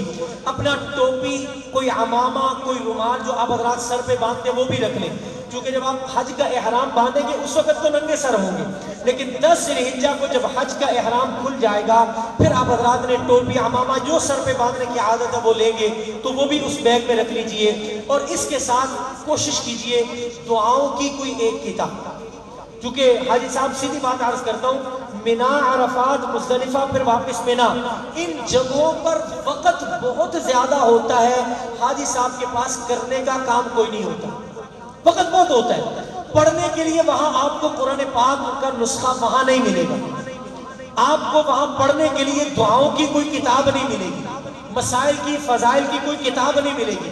اپنے ساتھ یہاں سے جاتے ہوئے، پاکستان سے جاتے ہوئے کوشش کریں قرآن پاک کا کوئی ہلکا پھلکا، زیادہ بھاری نہ ہو، زیادہ بھاری نہ ہو جو کہ واپسی پر سامان میں مسئلہ بنتا ہے، ہلکا پھلکا قرآن پاک کا کوئی ایک نسخہ، قرآن پاک ایک لے کر جائیں۔ دعاؤں کی کتاب میں بتا دیتا ہوں، ایک دعاؤں کی کتاب ہے جس کا نام ہے الحزب الاعظم، الحزب الاعظم، عربی کی دعاؤں کی کتاب ہے، مولا علی قاری رحمہ اللہ نے لکھی ہے۔ اور اس کتاب کا کمال یہ ہے کہ میرے آپ کے آقا اور مولا امام الانبیاء صلی اللہ علیہ وسلم نے پوری زندگی جتنی دعائیں مانگی ہیں وہ ساری دعائیں اس کتاب میں موجود ہیں۔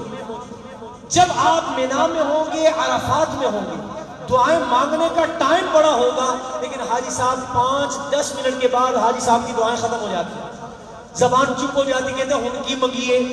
حاجی صاحب کی دعاؤں کی کتاب آپ کے پاس ہوگی، آپ یہ دعائیں ترجمے والی لے کر زیادہ فائدہ ہوگا۔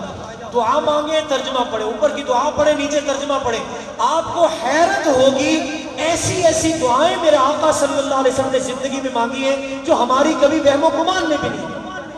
تو دعاؤں کی ایک کتاب کوشش کرے ضرور لے کر جائیں، اس میں الحزب الاعظم نامی کتاب ہے، یا اسی طرح ایک اور کتاب حضرت مولانا اشرف علی تھانوی رحمہ اللہ نے لکھی، مناجات مقبول، مناجات مقبول، اردو عربی ترجمے والی مل جاتی ہے، وہ دعاؤں کی کتاب لے کر جائیں، انشاءاللہ دعا مانگنے کا آپ کو مزہ آئے گا۔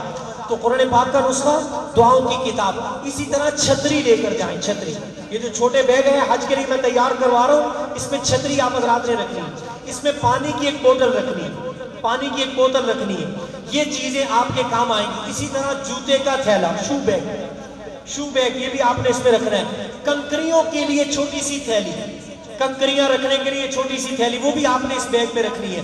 یہ چند چیزیں آپ حضرات نے اس ہینڈ کیری میں رکھنی ہے، اور اس کو زیادہ بھاری نہیں ہونے دینا۔ اس کے اندر خشک راشن، خشک راشن، خشک راشن سے مراد کوئی بادام، کشمش، کاجو، اس طرح کی چیزیں، بعض اوقات کھانے میں اونچ نیچ ہو جاتی ہے تو بندہ یہ چیزیں استعمال کر سکتا ہے۔ اسی طرح جو حضرات مستقل پیشنٹ ہیں، بیمار رہتے ہیں یا مستقل دوائی کا استعمال کرتے ہیں، وہ حضرات اس حج والے بیگ میں، خواتین بھی اس بیگ کو الگ اپنا تیار کریں گی، خواتین اپنا سامان، چونکہ وہاں پردے کے اندر آپ حضرات نے رہنا ہے، مرد الگ ہوں گے مینا کے خیموں میں، خواتین الگ ہوں گی، اس لیے خواتین بھی اپنا یہ بیگ الگ تیار کریں گی، مرد الگ تیار کریں گے۔ بہرحال اس بیگ میں آپ حضرات نے کم از کم ایک ہفتے کی دوائیاں بھی رکھ لیں، ایک ہفتے کی دوائیاں، مینا، عرفات، مزدلفہ، حج کے ان 5 دنوں میں جو دوائیاں آپ کے کام آئیں گی، یہ 5-6 دن کی دوائیاں بھی آپ حضرات نے اس بیگ میں رکھ لینی ہے۔ یہ بیگ آپ نے مینا کی طرف جانے سے 4-5 گھنٹے پہلے تیار کر لینا ہے، پہلے تیار کر لینا ہے۔ اور عزیزیہ بلڈنگ میں آپ کا جتنا سامان ہوگا، یہ سارا سامان آپ نے سمیٹ کر اپنے بڑے بیگ میں لاک لگا کر سائڈ پر رکھ دینا ہے۔ انشاءاللہ اس سامان کو کچھ نہیں ہوتا، لوگ لگا ہوتا ہے۔ یہ ہلکا پھلکا بیگ آپ نے تیار کرنا ہے حج کے 5 دنوں کے لیے پہلے۔ جب آپ کو بتایا جائے گا فلاں وقت میں ہماری گاڑیاں آئیں گی، آپ نے مینا جانا ہے، اس وقت سے 3 گھنٹے پہلے یہ بیگ تیار کیا، 2-2.5 گھنٹے پہلے آج آپ نے حج کا احرام باندھا، 2-2.5 گھنٹے پہلے جو گاڑیاں لے کر جائیں گی، جو ٹائم آپ کو بتایا گیا، اس سے 2-2.5 گھنٹے پہلے آپ حضرات نے حج کا احرام باندھ رہے ہیں۔ حج کا احرام کیسے باندھا جائے گا، مرد حضرات کیسے باندھیں گے، خواتین کیسے باندھیں گے، اس کی تفسیر عرض کر دیتا ہوں۔ مرد حضرات کے احرام کی 2 چادریں، مرد حضرات کے احرام کا لباس 2 چادریں ہیں۔ کیسے باندھی جاتی ہیں؟ ایک چادر نیچے باندھنی ہے جیسے دھوتی باندھی جاتی ہے، تہبند باندھی جاتی ہے، اس کا شریعت میں کوئی خاص طریقہ نہیں ہے، جیسے آپ کو سہولت ہو آپ حضرات دھوتی باندھ سکتے ہیں۔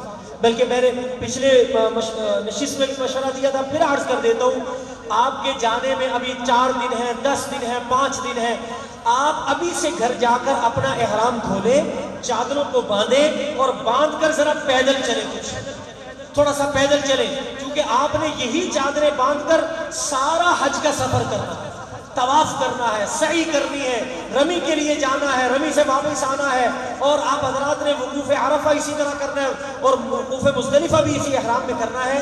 اس لیے ان چادروں کو پہن کر بار بار پہن کھول کر دیکھ لیں کہ میرے لیے سہولت کس طرح باندھنے میں۔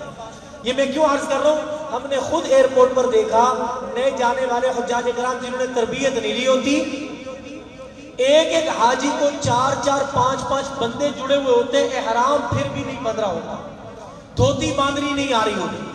اس لیے یہیں سے کسی دیہاتی بھائی سے سیکھ کر جائیں دھوتی کیسے باندھنی ہے، دھوتی کیسے باندھنی ہے۔ ایک چادر آپ حضرات نیچے باندھیں گے حج کے احرام کے لیے دھوتی کے طور پر، اس میں کوشش کریں کہ آپ کی ناف چھپی رہے، ناف سے نیچے چادر نہ ہو، چونکہ حالت احرام میں بھی سطر کو چھپانا ضروری ہے۔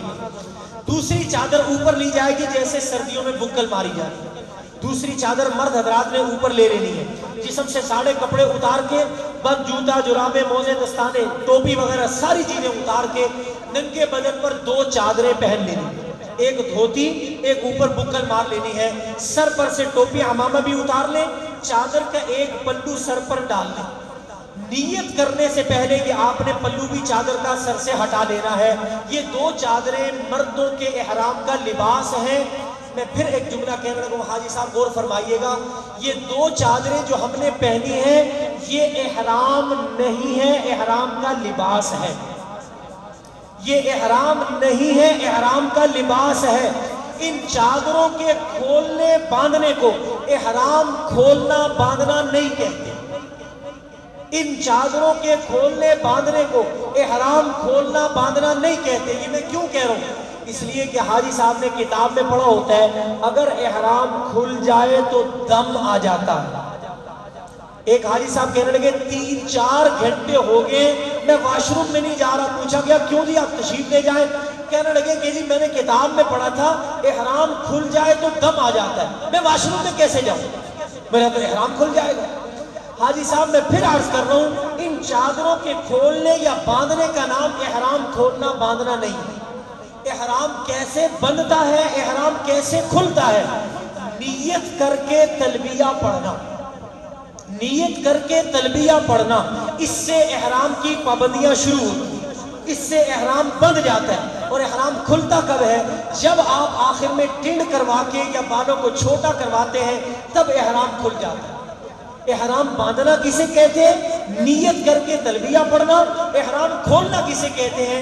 ٹنڈ کروا لینے کا نام احرام کھول دینا۔ باقی ان چادروں کے کھولنا باندھنا کوئی حرج نہیں، واش روم میں جانا پڑتا ہے چادروں کو کھول سکتے ہیں۔ اگر آپ کو چادریں اس مسئلے کو سمجھ لیجئے۔ بہرحال محترم عازمین حجاج، آپ حضرات نے 8 ذی الحجہ کی صبح یا 7 ذی الحجہ کی شام کو عزیزیہ بلڈنگ میں حج کا بیگ تیار کیا، 2 چادریں احرام کی نیت سے باندھ لی۔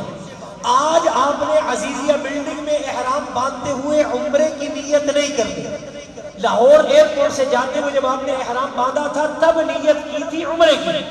7 یا 8 ذی الحجہ کو جو آپ نے احرام باندھنا، اس میں آپ حضرات نے نیت کس کی کرنی ہے؟ حج کی نیت کرنی۔ احرام باندھتے ہوئے ذہن میں کیا ہونا چاہیے؟ حج کا احرام باندھنے لگا ہوں۔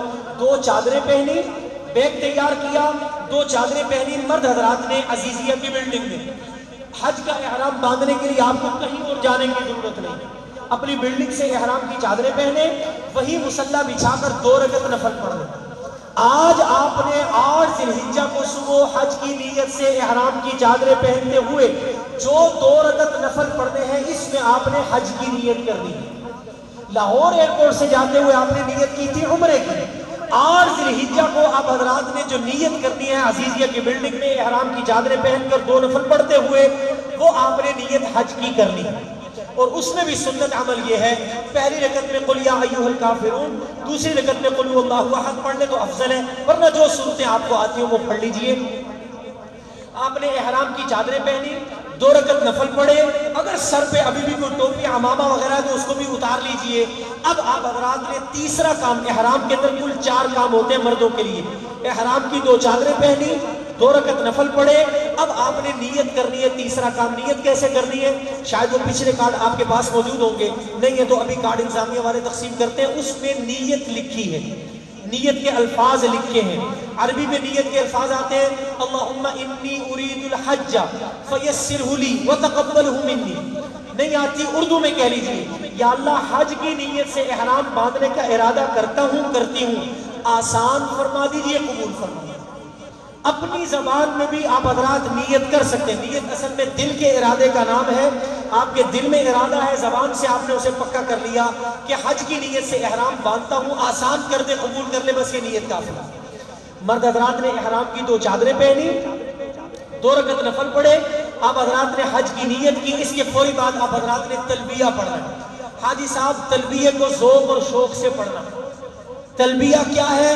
لبیک اللہم لبیک لبیک لا شریک لک لبیک ان الحمد والنعمت لک والملک لا شریک لک۔ ہمارے حجاج کرام عام طور پر جانے والے کئی حضرات کو یہ تلبیہ یاد بھی نہیں ہوتا، بڑے افسوس کے ساتھ کہنا پڑتا ہے۔ ایک حاجی صاحب سفر حج کر کے واپس آگئے، ان سے پوچھا کہ آپ کو تلبیہ پڑھا تھا؟ وہ کہنے لگے ہاں میں پڑھیا سی، لبیک اللہم لبیک، بس یہاں تک پڑھنے کا نام تلبیہ نہیں ہے۔ حاجی صاحب یاد رکھیں، اس پورے تلبیہ کو کم از کم 1 مرتبہ پڑھنا واجب ہے۔ جہاں آپ نے نیت کرنی ہے حج کی، وہیں بیٹھے بیٹھے 1 مرتبہ پڑھنا واجب ہے، 3 مرتبہ پڑھنا سنت ہے۔ میرے ساتھ ذرا برکت کے لیے 3 مرتبہ پڑھ لیجیے۔ برکت حاصل کرنے کے لیے ہم ابھی پڑھتے ہیں تاکہ ہماری تربیت اور ٹریننگ بھی ہو جائے، ہمارا تلفظ بھی کچھ بہتر ہو جائے گا. میرے ساتھ دہرائیے ذرا، لبیک اللہم لبیک. حاجی صاحب یہی آپ کی آواز نہیں نکلی، وہاں کیسے نکلے گی؟ ایک حاجی صاحب وہاں اسی طرح سفر کر رہے تھے، بس میں بیٹھے مینا اپنے زیزی کی بلڈنگ سے مینا جانے لگے، تو ایک حاجی صاحب جنہیں مسئلہ پتا تھا، تربیت لے کر گئے تھے، سیکھ کر گئے تھے، انہوں نے بس میں بیٹھتے ہی نعرہ لگایا لبیک اللہم لبیک لبیک لا شریک لک لبیک. یاد رکھیں اونچی آواز سے تلبیہ پڑھنا کوئی ریاکاری نہیں ہے، بلکہ حضور علیہ السلام کی سنت. حدیث میں آتا ہے آپ صلی اللہ علیہ وسلم جب، کیونکہ اس وقت تو اونٹوں پر سفر ہوتا تھا، جب اونٹ اونچائی پر چڑھتے اونچی اونچی آواز سے فرماتے لبیک اللہم لبیک، جب نیچے اترتے فرماتے لبیک اللہم لبیک. اتنا پڑھتے علماء نے لکھا حاجی صاحب آپ کو بھی تلبیہ کی اتنی عادت ہونی چاہیے. آپ سے کوئی پوچھے حاجی صاحب آپ کا نام کیا ہے، آپ جواب میں کہیں لبیک اللہم لبیک. آپ کو پوچھے حاجی صاحب رہتے کہاں ہیں، آپ جواب دیں لبیک اللہم لبیک. اس سے کیا ہوگا، دوسروں کو ترغیب بھی ہو جائے گی، آپ کی تلبیہ بھی پکی ہو جائے گی. حدیث سن لیجئے، آقا صلی اللہ علیہ وسلم نے فرمایا جو بندہ جتنا زیادہ مرتبہ لبیک پڑھتا ہے اتنا زیادہ حج اللہ اس کا قبول فرماتا ہے. جتنا اونچی تلبیہ پڑھتا ہے دائیں بائیں کی چیزیں بھی اس کے ساتھ تلبیہ پڑھتی ہیں. قیامت والے دن آپ کے حج کی گواہی، ادھر کے پتھر اور چرند اور پرند بھی آپ کے حج کی گواہی ہے. اس لیے تلبیہ کو ذوق اور شوق سے پڑھنا. یہ حاضری ہے، کلاس کے اندر حاضری ہو رہی ہے اور ایک اسٹوڈنٹ اگر سو رہا ہے، پریزنٹ نہیں بولتا، کیا خیال ہے غیر حاضری لگ جاتی ہے کہ نہیں؟ اللہ کے ہاں تو غیر حاضری انشاءاللہ نہیں لگے گی، اللہ تو دلوں کے رازوں سے واقف ہے، سینوں کے رازوں سے بھی. لیکن ہم نے کوشش کرنی ہے اللہ کو اپنا جوش اور جذبہ دکھانا. ابھی سے آپ حضرات ذرا اپنے جوش کو دکھائیں گے، ابھی سے ہماری حاضری شروع ہو جائے گی انشاءاللہ. یہ جو ہم جس نشست میں بیٹھے ہیں، حدیث میں آتا ہے جہاں اللہ رسول کا ذکر ہو رہا ہوتا ہے چاروں طرف سے فرشتے اسے ڈھانپ لیتے ہیں. اس وقت بھی ہمارا عقیدہ اور ایمان فرشتوں نے ہمیں ڈھانپا ہوا ہے. ہماری حاضری اللہ کے ابھی سے فرشتے لگائیں گے. لبیک کا معنی بھی یہی ہے، حاضر ہوں یا اللہ میں حاضر ہوں. ہمارے علماء نے عجیب بات لکھی ہے، احرام کی 2 چادریں پہن کر اور حاجی صاحب کی زبان پر یہ جو جملہ نا لبیک کا، اس کا معنی پتہ کیا ہے کہ حاجی کے احرام کی یہ 2 چادریں یا تو حاجی کو کفن کی یاد دلاتی ہیں یا حاجی کو اس بات کی یاد دلاتی ہیں کہ تو اللہ کا عاشق بن کے جا. مجھے اپنے لباس کی ہوش نہیں ہونی چاہیے، میں اللہ کے در پہ حاضری لگوانے جا رہا ہوں. بڑی نافرمانیاں کی ہیں، بڑے گناہ کیے ہیں، بڑا اللہ کو ناراض کیا ہے. لبیک اللہم لبیک، حاضر ہوں یا اللہ میں حاضر ہوں، معافی مانگنے کے لیے تیرے گھر پہ آ رہا ہوں. لا شریک لک لبیک، تیرے جیسا کوئی در نہیں ہے. اللہ اکبر. ایک بڑے میاں تھے نا، انہوں نے جب احرام باندھا تلبیہ پڑھنے لگے تو ساتھ ان کے ایک نوجوان کھڑا تھا، کہنے لگا بڑے میاں جی آپ پڑھتے ہیں لبیک اللہم لبیک، حاضر ہوں یا اللہ میں حاضر ہوں، مجھے آسمان سے آواز آتی ہے لا لبیک ولا سعدیک. او بڑے میاں تیرا آنا، تیری حاضری قبول نہیں ہے. نوجوان ساتھ کھڑا تھا، اس نے کہا حضرت مجھے آواز آ رہی ہے. بڑے میاں کہنے لگے اچھا بیٹا میں پچھلے کئی سالوں سے آ رہا ہوں، ہر سال مجھے بھی آواز آتی ہے.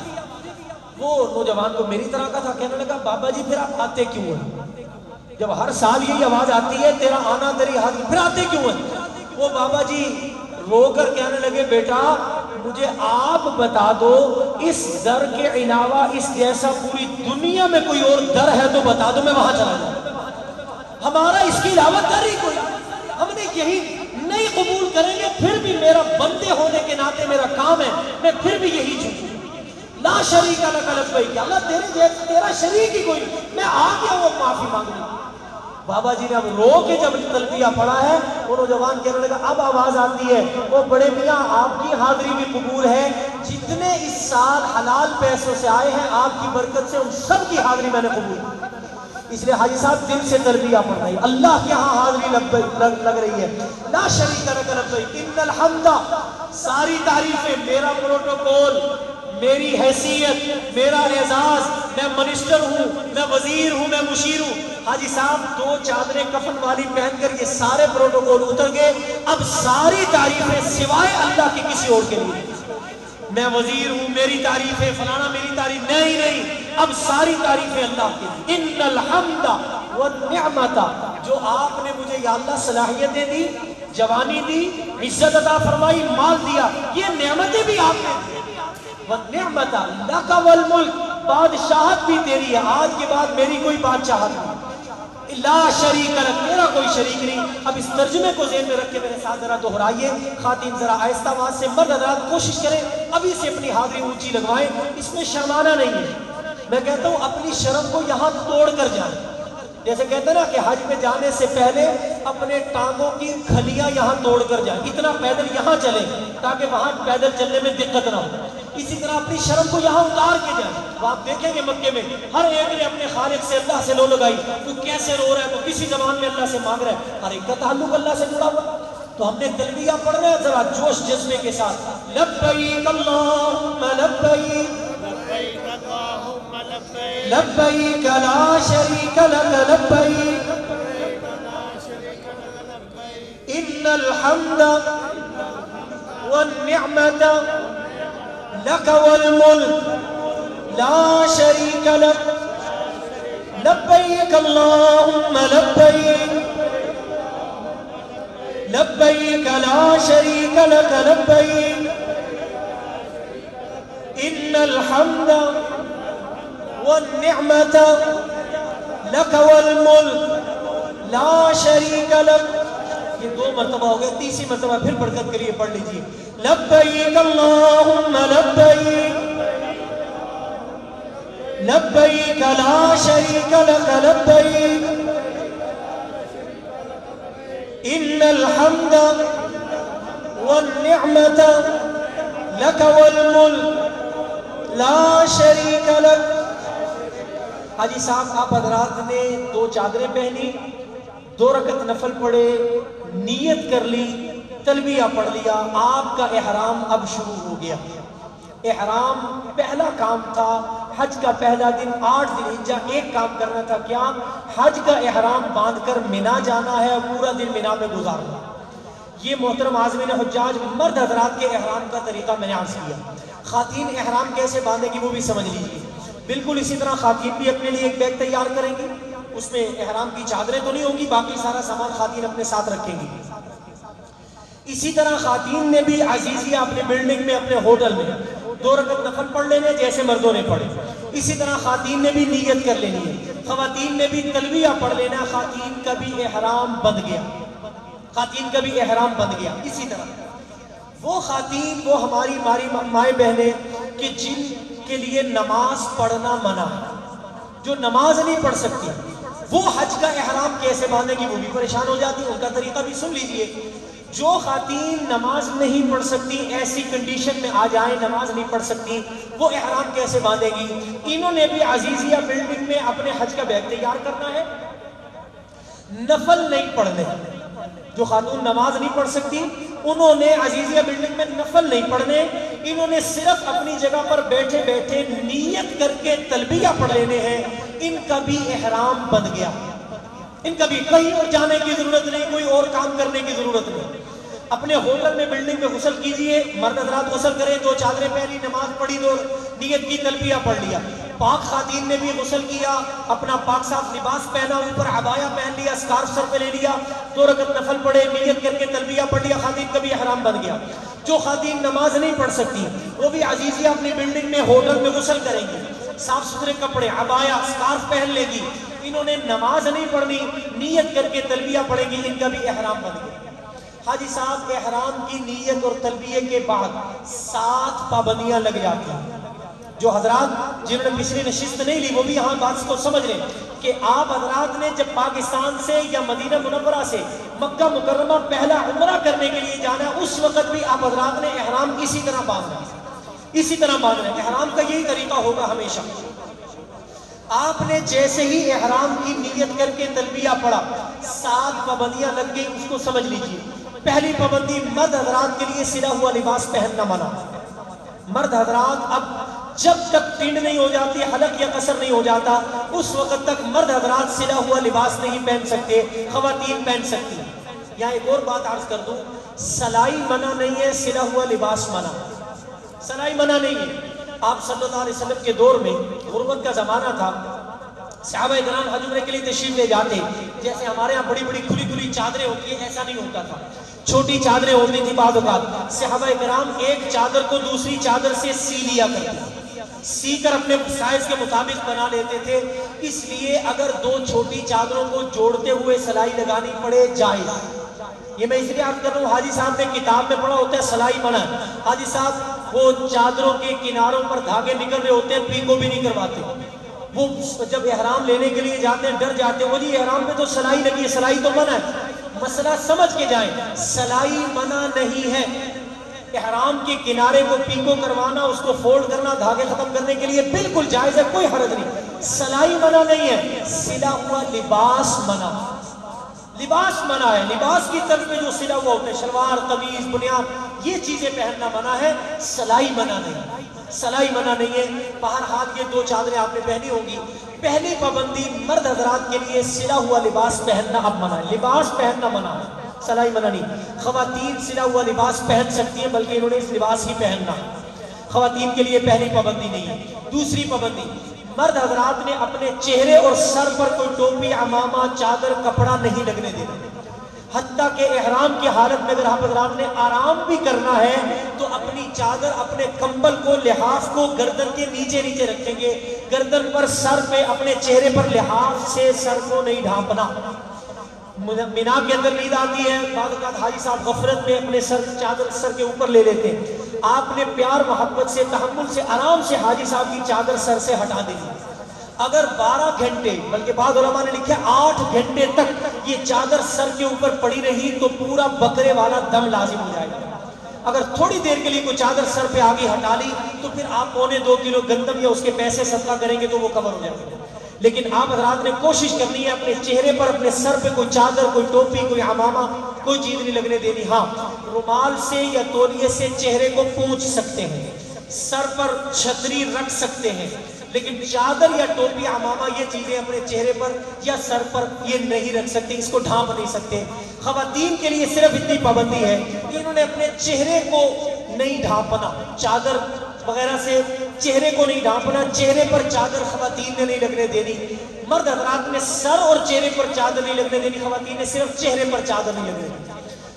جو خواتین نقاب کرتی ہیں ان کے لیے مشورہ یہ ہے، چونکہ امی جان عائشہ صدیقہ رضی اللہ عنہا بھی نقاب کرتی تھی، فرماتی تھی کہ جب ہم حج عمرے کے لیے جاتے تھے چہرہ کھلا ہوتا تھا، رش کم ہوتا تھا، ہمیں محسوس ہوتا کوئی مرد آنے والا ہے، ہم اپنے سکارف کے ذریعے ایسے آگے کر لیتے، مرد گزر جاتا ہم اپنا سکارف پیچھے کر لیتے۔ آج کل جہاں سے حج عمرے کا سامان ملتا ہے، باہر بھی سٹال موجود ہے، وہاں سے پی کیپ والا نقاب مل جاتا ہے، پی کیپ والا نقاب، چھجے دار ٹوپی بنی ہوتی ہے، آگے جالی والا کپڑا ہوتا ہے، جالی والے کپڑے سے چہرہ چھپ بھی جاتا ہے، نقاب اور پردہ بھی ہو جاتا ہے، اور وہ کپڑا اور چھجے والی ٹوپی کی وجہ سے آپ کے چہرے کے ساتھ ٹچ بھی نہیں کرتا۔ پابندی بھی احرام کی پوری ہو جاتی ہے اور نقاب بھی ہو جاتا ہے۔ جو خواتین نقاب کرتی ہیں یا کرنا چاہتی ہیں وہ ضرور یہ لے کر جائیں۔ بہرحال یہ دوسری پابندی ہے احرام کی، مرد حضرات سر اور چہرے پر کپڑا نہیں لگنے دیں گے، خواتین چہرے پر کپڑا نہیں لگنے دیں گے۔ تیسری پابندی، بال توڑنا منع، جسم کے کسی حصے کے بال نہیں توڑ سکتے۔ نمبر 4، ناخن کاٹنا منع ہے۔ نمبر 5، خوشبو، یہ سارے مردوں عورتوں دونوں کے لیے۔ نمبر 5، خوشبو لگانا منع، خوشبو والا صابن، شیمپو، خوشبو والا لوشن، تیل کوئی استعمال نہیں کر سکتے۔ جن حضرات کو صابن کے بغیر گزارا نہیں، کوشش کریں اس کے بغیر گزارا کرنے کے لیے، اگر زیادہ مسئلہ ہو تو بغیر خوشبو والا صابن یہاں سے لے کر جائیں، وہاں نہیں ملتا، یہاں سے لے کر جائیں بغیر خوشبو والا صابن۔ اور خاص طور پر جب آپ واش روم میں جانے لگے، جہاز میں، ہوٹل میں، بلڈنگ میں، تو وہاں عام طور پر جو صابن پڑے ہوتے ہیں وہ خوشبو والے ہوتے ہیں، تو آپ نے پوری احتیاط کرنی واش روم جاتے ہوئے، جو آپ کا ساتھی کوئی جا رہا ہے اس کو منع کر دیں کہ صابن استعمال نہیں کرنا، آپ کے لیے صابن منع، خوشبو منع ہے، وہاں خوشبو لگی ہے، صابن بھی خوشبو والا ہے۔ تو یہ 5ویں پابندی مرد حضرات اور خواتین دونوں کے لیے، بال کاٹنا منع ہے، ناخن توڑنا منع ہے، ناخن کاٹنا، اور خوشبو لگانا منع ہے۔ 6ٹھی پابندی بھی صرف مردوں کے لیے، خواتین کے لیے نہیں ہے۔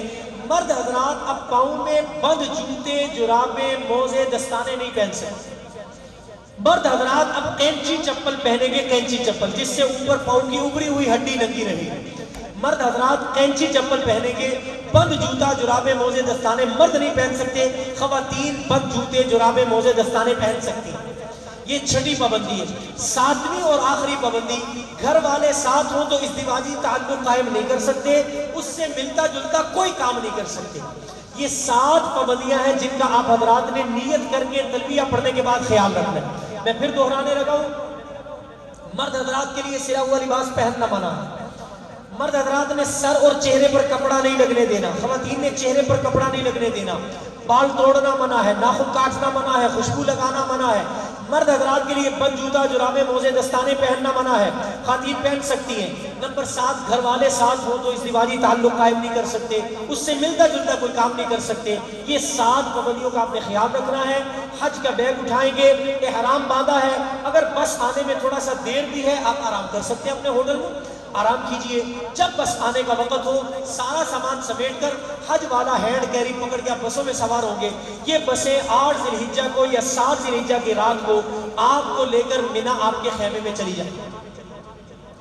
مینا کے اندر بہت بڑا میدان ہے، ٹینٹ لگے ہیں، چھوٹے چھوٹے خیمے بنے ہیں، آپ نے اس میں تصویروں میں دیکھا ہوگا، وائٹ رنگ کے ٹینٹ لگے ہوئے ہیں۔ ایک ٹینٹ کے اندر بعض اوقات 50 بندوں کے ٹھہرنے کی جگہ ہوگی، 40-50 افراد کے ٹھہرنے کی جگہ ہوتی ہے۔ بعض خیمے بڑے ہیں، اگر آپ مرد و خواتین کا ایک ہی خیمہ ہو تو درمیان میں پردہ لگا تاکہ خواتین پردے کے اندر سہولت سے اپنے اعمال کر سکیں، مرد آرام سے اپنے کام کر سکیں۔ بعض اوقات مردوں کے لیے الگ خیمے ہوتے ہیں، خواتین کے لیے الگ ہوتے ہیں، اس میں زیادہ سہولت رہتی ہے۔ بہرحال جیسے بھی آپ کا نظم آپ کے منتظمین بنائیں، آپ نے اپنے خیمے میں تشریف لے جانا ہے اور وہاں جا کر آپ نے پورا دن یہاں ٹھہرنا ہے۔ اچھا، وہاں جو مسائل پیش آتے ہیں وہ بھی عرض کر دیتا ہوں۔ یاد رکھیں، مینا کے اندر کوئی پورے مینا کے خیموں میں اکٹھی جماعت نہیں ہوگی۔ آپ اگر یہ سوچ رہے ہیں جیسے حرم مکہ میں سارے حاجی اکٹھے نماز پڑھ رہے ہیں، مدینہ منورہ میں اکٹھے نماز، وہاں ایسا نہیں ہوگا۔ مینا، عرفات، مزدلفہ، حج کے ان 5 دنوں میں آپ حضرات نے اپنی اپنی نمازیں کروانی ہوگی۔ کیا ہوگا طریقہ؟ آپ میں جو متبع سنت ہے، داڑھی مبارک رکھی ہوئی ہے، دین کے مسائل کو تھوڑا سا سمجھتے ہیں، انہیں آپ کہہ دیجئے کہ آپ ہمارے حج کے ان 5 دنوں کے امام ہیں، آپ نے ہماری امامت کروانی ہے حج کے ان 5 دنوں۔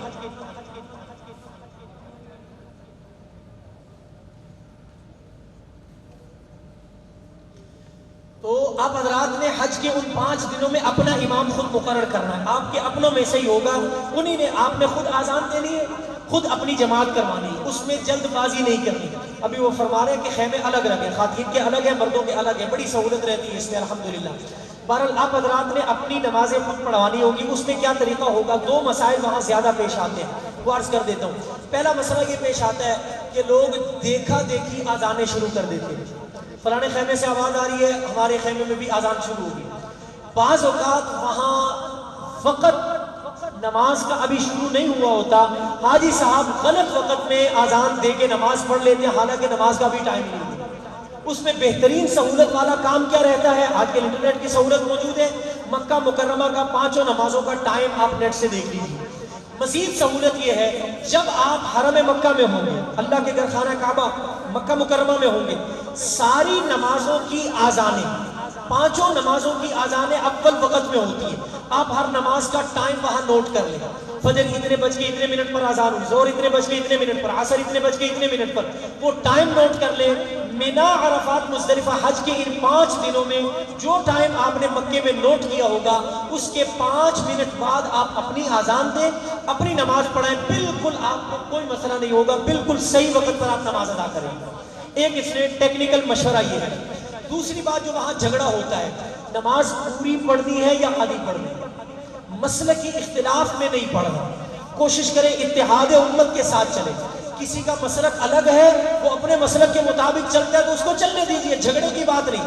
آپ اپنا مسئلہ سمجھ کر جائیں، اپنا مسئلہ سیکھ کر جائیں، 2 پڑھنی ہے یا 4 پڑھنی، بڑا وہاں جھگڑا ہوتا ہے مینا، عرفات، مزدلفہ میں، چونکہ مکہ میں بھی مدینے میں بھی حرمین کے اندر جو نماز پڑھنی ہو تو وہاں کے ائمہ کے پیچھے پڑھنی ہے، وہ پوری پڑھنی ہے، وہ مسافر اس نے بھی پوری پڑھنی ہے، مقیم نے بھی پوری پڑھنی ہے۔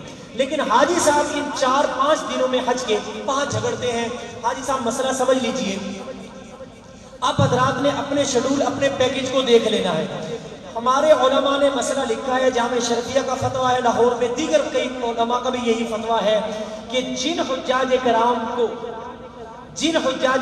کو مکہ مکرمہ کا سارا قیام، مکہ عزیزیہ اور حج کے 5 دن، یہ سارے ایام، حج کے 5 دن بھی مکہ عزیزیہ کا قیام، یہ سارے دن ملا کر جن حضرات کو ان مکہ مکرمہ اور حج کے یہ 5 دن ملا کر 15 دن سے زیادہ کا موقع ملے، 15 دن سے زیادہ کا موقع ملے، جن کی رہائش مکہ، حج کے 5 دن عزیزیہ، ان سب میں ملا کر 15 دن سے زیادہ یہاں ان کا قیام ہے، وہ لوگ تو پوری نماز پڑھیں گے۔ اور جن کا قیام، آپ کا پیکج بھی غالباً اس سے کم ہی ہے، جن کا قیام مکہ عزیزیہ اور حج کے 5 دنوں میں 15 سے کم دن ہے، 14 دن ہے، 13 دن ہے، 12 دن ہے، انہوں نے یہاں قصر نماز ادا کر۔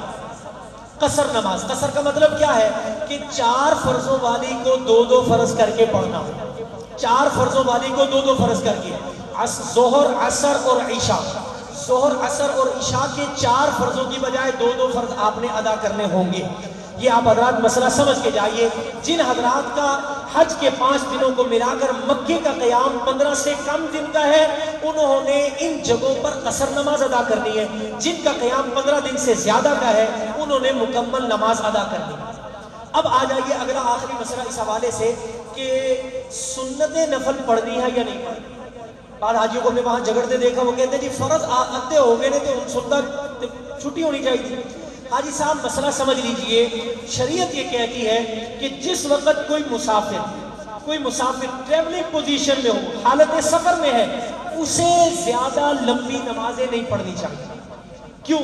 پیچھے آپ کا پورا انتظام کیا گیا ہے، بسوں کے اندر حاجی انتظار کر رہے ہیں، اگر حاجی صاحب وہاں زیارتوں میں جاتے ہوئے 100 رکعت نفل کی نیت مان لیں، ٹریولنگ پوزیشن میں شاہد صاحب کہہ رہے ہیں بھائی جلدی کریں جی، اور حاجی صاحب کہتے ہیں میں حج پہ جا رہا ہوں لہٰذا میں پورے اخلاص کے ساتھ 100 رکعت نفل پڑھ لوں، حاجی صاحب پیچھے جو حجاج کرام پریشان ہو رہے ہیں اس کا گناہ کس کو جائے گا؟ اس لیے ٹریولنگ پوزیشن میں تو سنت نفل چھوڑ دی جائے بہتر ہے۔ آپ صلی اللہ علیہ وسلم کا معمول بھی یہی تھا۔ ہاں، جب آپ قیام میں ہیں، کسی جگہ ٹھہرے ہوئے ہیں، شریعت کے اعتبار سے آپ مسافر ہیں، فرض نماز آپ قصر کر کے پڑھ رہے ہیں، لیکن اگر آپ سکون میں ہیں اور حج کے موقع پر منا، عرفات، مزدلفہ میں اور کوئی کام کرنے کا نہیں ہے، تو وہاں بہتر ہے کہ آپ سنت نفل وتر بھی مکمل ادا کریں۔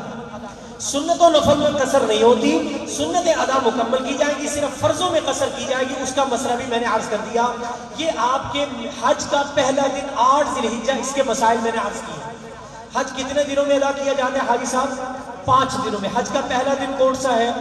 8 ذی الحجہ۔ اس دن کتنے کام کرنے ہیں؟ صرف ایک کام کرنا ہے، وہ کیا؟ یہ سارے میں نے تیاری آپ سے عرض کی تھی، کام ایک ہی ہے کہ آپ نے حج کا بیگ تیار کر کے اپنے حج کی نیت سے احرام باندھنا ہے، 2 نفل پڑھے، نیت کر کے تلبیہ پڑھی، اور آپ حضرات پھر یہ بیگ لے کر منا اپنے خیموں کے اندر تشریف لے آئیں۔ یہاں آپ حضرات نے اسی ترتیب سے نمازیں ادا کرنی ہے۔ ظہر 8 ذی الحجہ کی، ظہر، عصر، مغرب، عشاء کی نماز، اور 9 ذی الحجہ کی فجر تک کی نماز آپ حضرات نے منا اپنے خیمے میں ادا کرنی ہے۔ محترم عازمین حجاج، آپ حضرات نے 9 ذی الحجہ کی فجر اپنے خیموں میں ادا کرنے کے بعد، اب حج کا دوسرا دن 9 ذی الحجہ شروع ہو گیا، اس دن آپ حضرات نے 2 کام کرنے، اس کی تفصیل ابھی عرض کروں گا، لیکن اس سے پہلے انتظامی مسئلے کو سمجھ لیجئے۔ میں نے عرض کیا آپ حضرات نے 9 ذی الحجہ کی فجر کے بعد منا کے خیموں سے عرفات کی طرف تشریف لے جانا ہے۔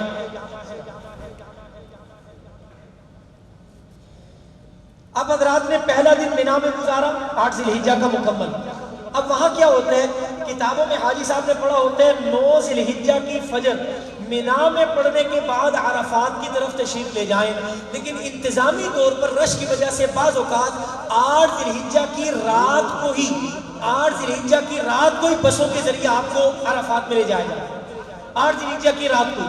لہٰذا آپ حضرات نے اپنے انتظامیہ والوں کے ساتھ تعاون کرتے ہوئے جیسے یہ ترتیب بنائیں اس کے مطابق، اگر یہ کہیں کہ 8 کی رات کو ہم نے عرفات جانا ہے وہ بھی ٹھیک ہے، اگر یہ کہیں کہ 9 کی صبح فجر کے بعد ہم نے عرفات جانا ہے تب بھی ٹھیک ہے، جیسے وہ نظم بنائے اس کے مطابق آپ حضرات نے چلنا ہے۔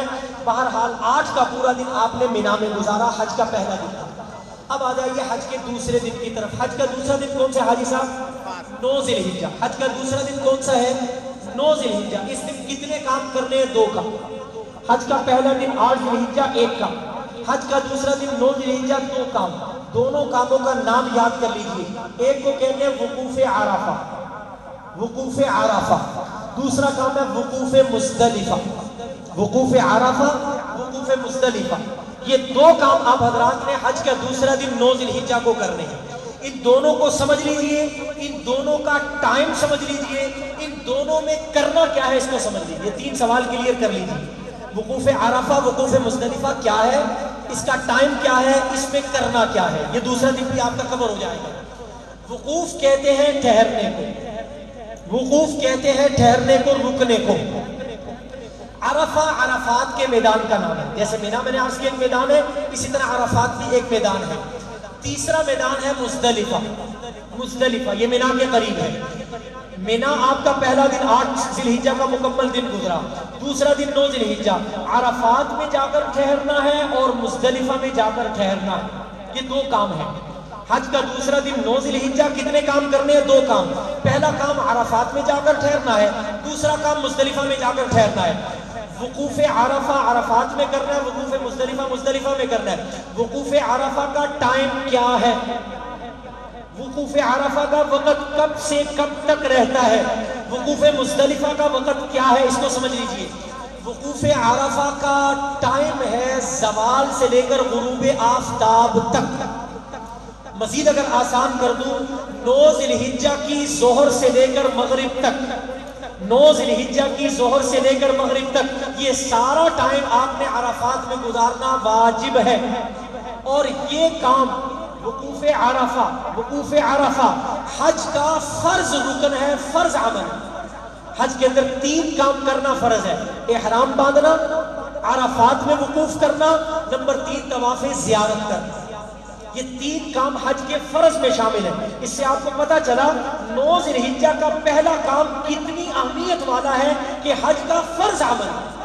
اگر ایک حاجی صاحب نے سارے کام کیے، عرفات میں نہ گیا، اس کا حج نہیں ہوا۔ اس لیے حاجی صاحب اس کو آپ نے خاص طور پر اہمیت دینی ہے۔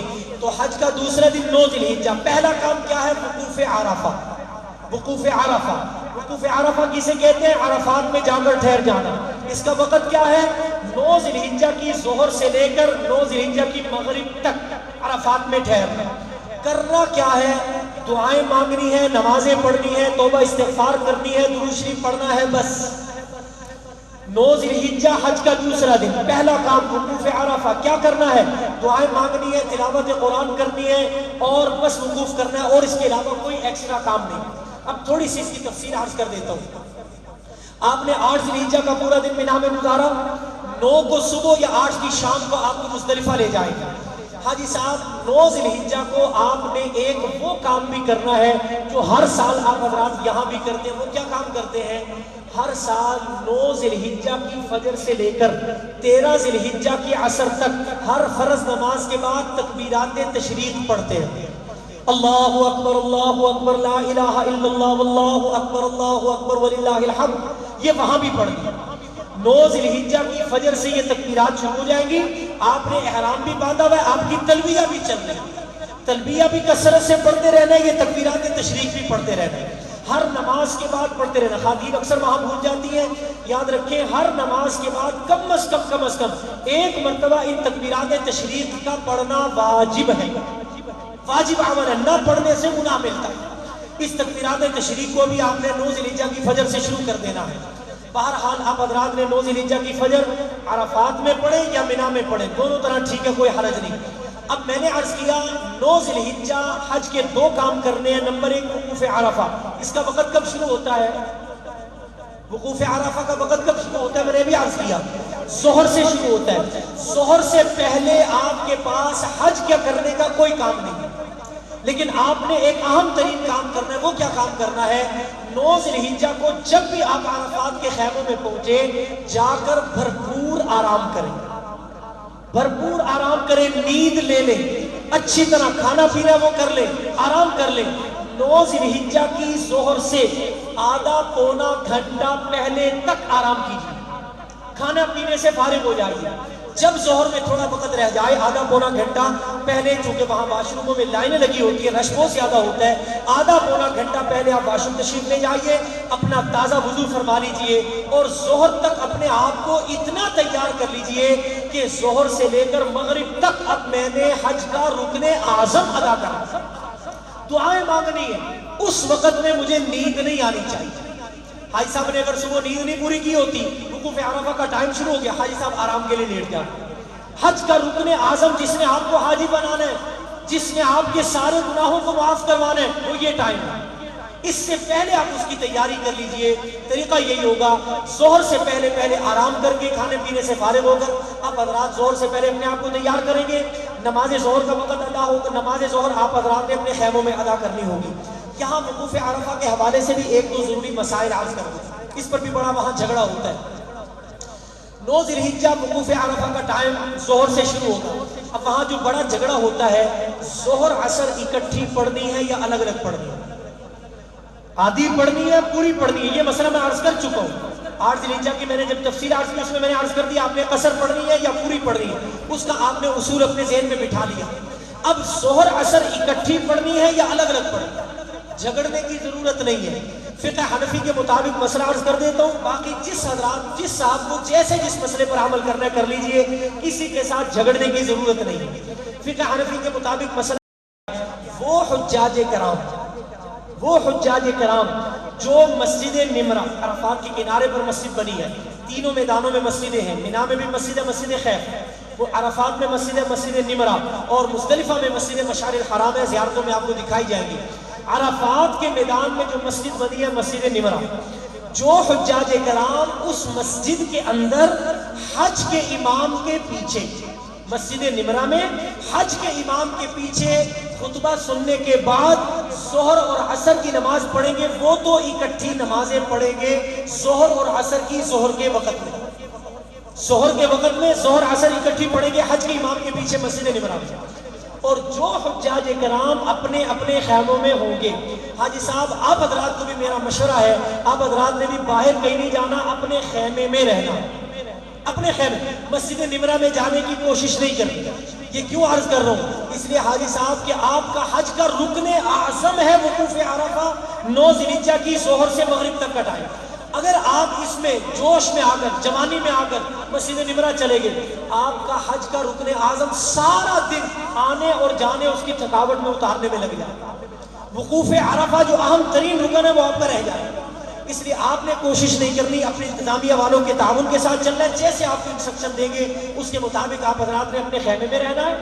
فقہ حنفی کے مطابق مسئلہ کیا ہے کہ جو حضرات اپنے خیمے میں نماز ادا کریں گے، ظہر کے وقت میں پڑھیں گے، عصر کے وقت میں پڑھیں گے، انہوں نے 2 نمازوں کو جمع نہیں کرنا۔ جب ظہر کا ٹائم ہوگا تب آپ نے ظہر کی نماز پڑھنی ہے، اور اس کے بعد آپ حضرات نے اپنے اعمال میں مصروف ہو جانا ہے۔ چوتھے کلمے کی تسبیح کیجئے، استغفار کیجئے، قرآن پاک کی تلاوت کیجئے، دعائیں مانگیے۔ عصر کا ٹائم شروع ہوگا، عصر کی نماز اپنے ٹائم پر ادا کرنے کے بعد کوشش کیجئے۔ اب وقوف عرفہ کے دوران ایک سنت عمل تھا کہ آپ صلی اللہ علیہ وسلم اپنے خیمے سے باہر تشریف لائے، کھلے آسمان تلے کھڑے ہو کر آپ صلی اللہ علیہ وسلم نے اللہ سے دعائیں مانگی۔ تو عصر کے بعد آپ حضرات نے کوشش کرنی ہے، جب دھوپ بھی ذرا ٹھنڈی ہو جائے، عصر اپنے وقت میں خیمے میں ادا کر کے آپ حضرات باہر تشریف لائیں۔ ہو سکے تو کوئی ایک ساتھ اجتماعی دعا کروا دے، آپ پیچھے آمین آمین کہتے رہیں، نہیں تو اپنی اپنی انفرادی دعائیں آدھا پونا گھنٹہ دعائیں مانگیں۔ حاجی صاحب میں صاف عرض کر رہا ہوں، ہمیں دعا مانگنے کی عادت نہیں ہوتی، پھر عرفات میں بھی جا کے 5-10 منٹ بعد ہمارے ہاتھ تھک جاتے ہیں، دعائیں ختم ہو جاتی ہیں، گلا خشک ہو جاتا ہے۔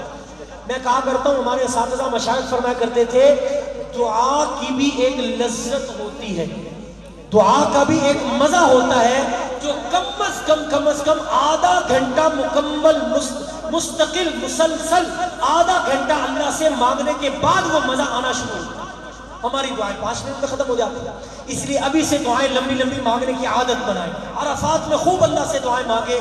حاجی صاحب دعاؤں کی قبولیت کی جگہ ہے عرفات کا میدان، ظہر کے بعد کا ٹائم، آپ نے اعمال شروع کیے، ظہر کے وقت میں، عصر کے وقت میں، آپ حضرات اپنی دعاؤں میں، استغفار میں، تلاوت قرآن میں مشغول رہے۔ عصر کے بعد خیموں سے باہر نکلے، اللہ کے حضور میں دعا فرمائیے۔ مغرب تک آپ حضرات نے اسی طرح اعمال کرتے رہنا ہے، مغرب کی آذانوں کا ٹائم شروع ہو جائے گا. آپ حضرات نے اپنے خیموں سے باہر نکل کر دعاؤں میں مشغول رہنا ہے. جیسے ہی مغرب کا ٹائم شروع ہو، حاجی صاحب آپ کو مبارک ہو، آپ کا حج کا رکن اعظم فرض عمل مکمل ہو گیا، وقوف عرفہ. حج کا دوسرا دن 9 ذی الحجہ کتنے کام کرنے ہیں؟ میں نے عرض کیا 2 کام. پہلا کام کیا تھا؟ وقوف عرفہ. وقت کیا ہے؟ ظہر سے لے کر مغرب تک. کرنا کیا ہے؟ دعائیں مانگنی ہے بس. کوشش کیجئے خاص طور پر اپنی دعاؤں میں اپنی انتظامیہ کو، اپنے ادارے کو، اپنے رشتہ داروں کو، بالخصوص اپنے ملک پاکستان کو ضرور یاد رکھیے. جتنا ہو سکے اپنے دوست احباب کے لیے دعائیں مانگیے. بلکہ ہمارے مشائخ نے مشورہ دیا ہے ایک ڈائری آپ آج سے ہی بنا لیں. وہاں جا کر وقت بہت ہوتا ہے لیکن حاجی صاحب کو دعائیں یاد نہیں ہوتی. ڈائری بنا لیں. میں نے 2 دعاؤں کی کتابوں کا بھی آپ سے عرض کیا، الحزب الاعظم اور مناجات مقبول، وہ لے جائیں ترجمے والی. ایک ڈائری بنا لیں، جنہوں نے آپ کو دعاؤں کے لیے کہا ہے ان کا نام لکھیں، اس کی دعا کا عنوان لکھیں. وہاں وہ ڈائری کھولیں، ایک ایک کا نام لے کر اس کے لیے دعا کیجئے. حاجی صاحب پتہ کیا ہوگا؟ حدیث میں آتا ہے سب سے زیادہ جلدی وہ دعا قبول ہوتی ہے جو آپ اپنے اس بھائی کے لیے دعا مانگے جو وہاں موجود نہیں. دعوت غائب لغائب، اپنے غیر موجود بھائی کے لیے دعا مانگیں گے، اللہ پہلے وہ نعمت آپ کو دیں گے، پھر آپ کے اس بھائی کو عطا فرمائیں. اس لیے عرفات میں خوب دعاؤں کا موقع ہوتا ہے، قبولیت کی جگہ اور موقع ہوتا ہے، خوب دعائیں مانگیے. جب مغرب کا ٹائم ہو جائے، حاجی صاحب اب آپ نے ایک دوسرے کو مبارکباد دینی ہے. مبارک ہو آپ حاجی بن گئے. حاجی صاحب حدیث میں آتا ہے میرے آقا صلی اللہ علیہ وسلم خوب گڑ گڑا کر اللہ سے دعائیں مانگتے رہے، خوب رو رہے ہیں. جب مغرب کا ٹائم داخل ہوا، آقا صلی اللہ علیہ وسلم مسکرانے لگے، چہرے پر مسکراہٹ آ گئی. صحابہ حیران ہوئے، یا رسول اللہ صلی اللہ علیہ وسلم ابھی تو رو رہے تھے، ابھی مسکرانے لگے. فرمایا جتنا آج میں نے شیطان کو پریشان دیکھا اس سے پہلے کبھی نہیں دیکھا. کیوں؟ فرمایا کہ حاجی صاحب حج کرنے والے، محدثین نے لکھا ہے کوئی 80 سال 90 سال 100 سال 50 سال 60 سال گناہ کر کر کے شیطان نے محنت کی ہے. حاجی صاحب عرفات کے میدان میں آ کر اللہ کے سامنے روئے ہیں، گڑ گڑائے ہیں. حدیث میں آتا ہے حاجی صاحب جب یہاں آ کر روتے ہیں، گڑ گڑاتے ہیں، اللہ سے مانگتے ہیں، رجع کیوم ولدتہ امہ. جب حاجی حج کر کے آتا ہے ایسے ہو جاتا ہے جیسے ماں کے پیٹ سے جنم لے کر آج دنیا میں پیدا ہوا، ساری زندگی کے گناہ معاف. وقوف عرفہ سے حاجی صاحب آپ کے سارے گناہ معاف ہو گئے. فرمایا میں نے شیطان کو پریشان دیکھا، گریبان چاک کر رہے، مٹی بالوں میں ڈال رہے، میری سارے کئی سالوں کی محنت ایک لمحے میں اللہ نے معاف کر کے ضائع کر دی. شیطان پریشان ہوتا ہے، رحمان خوش ہو جاتا ہے. بلکہ بعض ہمارے مشائخ نے لکھا ہے عرفہ کے میدان سے نکلتے ہوئے اگر کسی حاجی صاحب کے ذہن میں یہ خیال بھی لائے نا، حاجی صاحب یہ خیال لائے کہ پتہ نہیں اللہ نے مجھے معاف کیا کہ نہیں کیا، یہ خیال لانا بھی گناہ. اس وقت یقین کرنا ہے اللہ نے سارے معاف کر، ایسے بنا دیا جیسے ماں کے پیٹ سے آج جنم لے کر دنیا میں. حاجی صاحب مبارک ہو. وقوف عرفہ حج کا دوسرا دن 9 ذی الحجہ، پہلا کام مکمل ہو گیا. میں بس اختصار سے چلتا ہوں، انشاءاللہ زندگی رہی تو آپ کی یہ نشستیں شاید صاحب وہاں بھی کروائیں گے انشاءاللہ، شاید وہاں بھی ہو سکے تو آپ سے ملاقات ہوگی انشاءاللہ. بہرحال حج کا دوسرا دن 9 ذی الحجہ، پہلا کام وقوف عرفہ مکمل ہو گیا. دوسرا کام ہے وقوف مزدلفہ. اس کا وقت کیا ہے سمجھ لیجیے. وقوف مزدلفہ کا وقت ہے 10 ذی الحجہ کی طلوع فجر، صبح صادق سے لے کر 10 ذی الحجہ کی صبح صادق سے لے کر سورج نکلنے تک یہ وقوف مزدلفہ کا وقت ہے. لیکن آپ نے ترتیب کیا کرنی ہے، 9 ذی الحجہ کی مغرب تک آپ حضرات نے عرفات میں وقت گزارا. 9 ذی الحجہ کی مغرب کی اذانیں عرفات میں ہوں گی، آپ نے وہاں سے نکل آنا ہے، نماز نہیں پڑھنی. 9 ذی الحجہ کی مغرب کی نماز عرفات میں نہیں پڑھنی. اذان سے پہلے بھی وہاں سے نکلنے کی کوشش نہیں کرنی. اذان ہوگی آپ یہاں سے نکلیں گے. اب آپ بسوں کے ذریعے مزدلفہ حج کے تیسرے میدان میں جائیں گے. مینا کے اندر چھوٹے خیمے، عرفات کے اندر بہت بڑے بڑے، تقریباً جتنا یہ ہے اتنا بڑے بڑے خیمے ہوتے ہیں. ایک ایک خیمے میں کئی 100 حجاج کرام ہوتے ہیں. عرفات دوپہر کا ٹائم آپ نے وہاں گرمی میں گزار رہے، ایئر کنڈیشن لگے ہوں گے، بڑی سہولیات ہوں گی جتنا ہو سکے گا انشاءاللہ. بہرحال آپ حضرات مغرب کے ٹائم یہاں سے نکلیں گے، بسوں کے ذریعے آپ حضرات مزدلفہ میں جائیں گے. مزدلفہ میں کوئی خیمے نہیں، کوئی کچھ نہیں، بالکل کھلا میدان ہے. تھوڑی تھوڑی بجری پڑی ہے، بس مٹی پڑی ہے، بجری پڑی ہے. سارے حجاج اکرام، وہ منسٹر ہے، وہ وزیر ہے، وہ مشیر ہے، وہ 12ویں گریڈ کا افسر ہے یا کوئی غریب ہے میرے جیسا، سب نے وہاں کھلے میدان میں نیچے ننگی زمین پر سونا. یہ وہ رات ہے جو انسان کو قبر کی یاد دلاتی ہے. میں کہا کرتا ہوں یہ وہ رات ہے جو بڑے بڑے تکبر والوں کو بندہ بننے پر مجبور کر دیتی ہے. یہ وہ رات ہے جس میں ساری انسانیت اللہ کے حضور میں ایک ہو کر دکھاتی ہے یا اللہ ہم آپ کے بندے ہیں, آپ سے مانگنے کے لیے آئے ہوئے. لہٰذا 9 ذی الحجہ مغرب کی نماز کے لیے آپ نے مزدلفہ کے میدان میں آنا ہے. بعض اوقات رش کی وجہ سے رات 9 بج جاتے ہیں, 10 بج جاتے ہیں, 11 12 بج جاتے ہیں. جب بھی آپ عرفات سے مزدلفہ میں پہنچے, رات جتنے مرضی بجے پہنچے, آپ حضرات نے مزدلفہ میں پہنچ کر ایک آذان دینی ہے, ایک اقامت کہنی ہے. پہلے مغرب کے فرض ادا کرنے ہیں, پھر عشاء کے فرض ادا کرنے ہیں, پھر مغرب کی سنت نفل, پھر عشاء کی سنت نفل وتر ادا کرنے ہیں.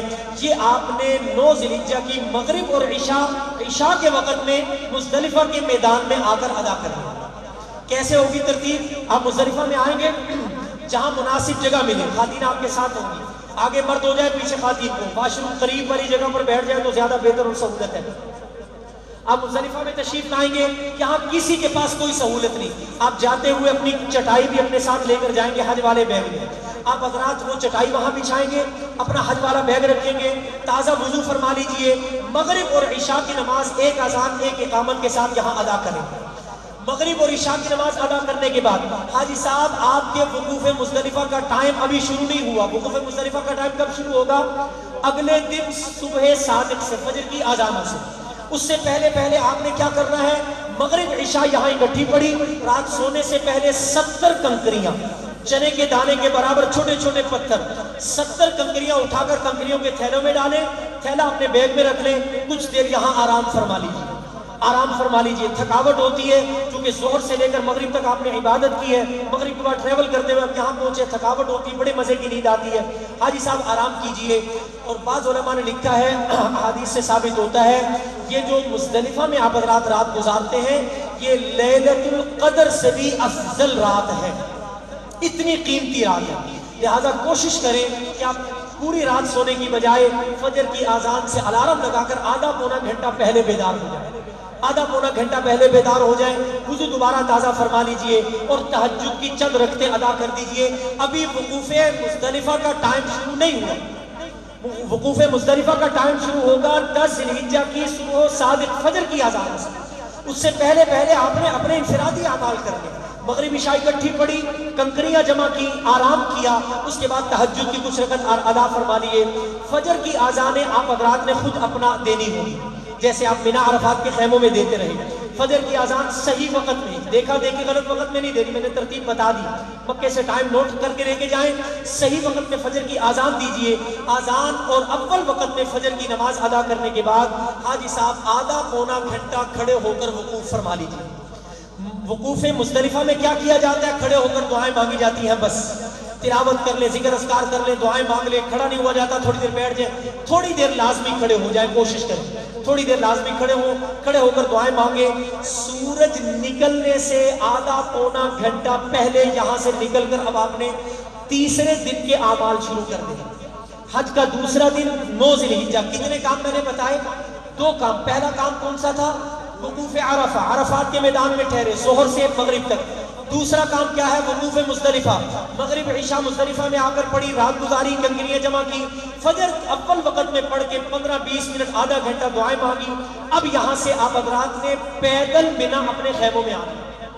بسوں والے پریشان ہوتے ہیں, پیدل والے سہولت میں رہتے ہیں. میں نے حج کا بیگ تیار کراتے ہوئے کہا تھا ہلکا پھلکا بیگ رکھ رہے ہیں, 7-8 کلومیٹر تک پیدل چلنا پڑے تو بیگ اٹھا کر چل سکیں. اس لیے یہ موقع آئے گا, آپ نے پیدل چلنا ہے. تو مزدلفہ سے, وقوف مزدلفہ سے فارغ ہو کر اب آپ حضرات نے مینا اپنے خیموں میں واپس آنا ہے جہاں 8 ذی الحجہ کو آئے تھے. اب آ جائیے حج کا تیسرا دن 10 ذی الحجہ. پہلا دن 8 ذی الحجہ 1 کام, دوسرا دن 9 ذی الحجہ 2 کام, تیسرا دن 10 ذی الحجہ. اس دن آپ حضرات نے 3 کام کرنے. 10 ذی الحجہ حج کا تیسرا دن کتنے کام کرنے حاجی صاحب؟ 3 کام کرنے.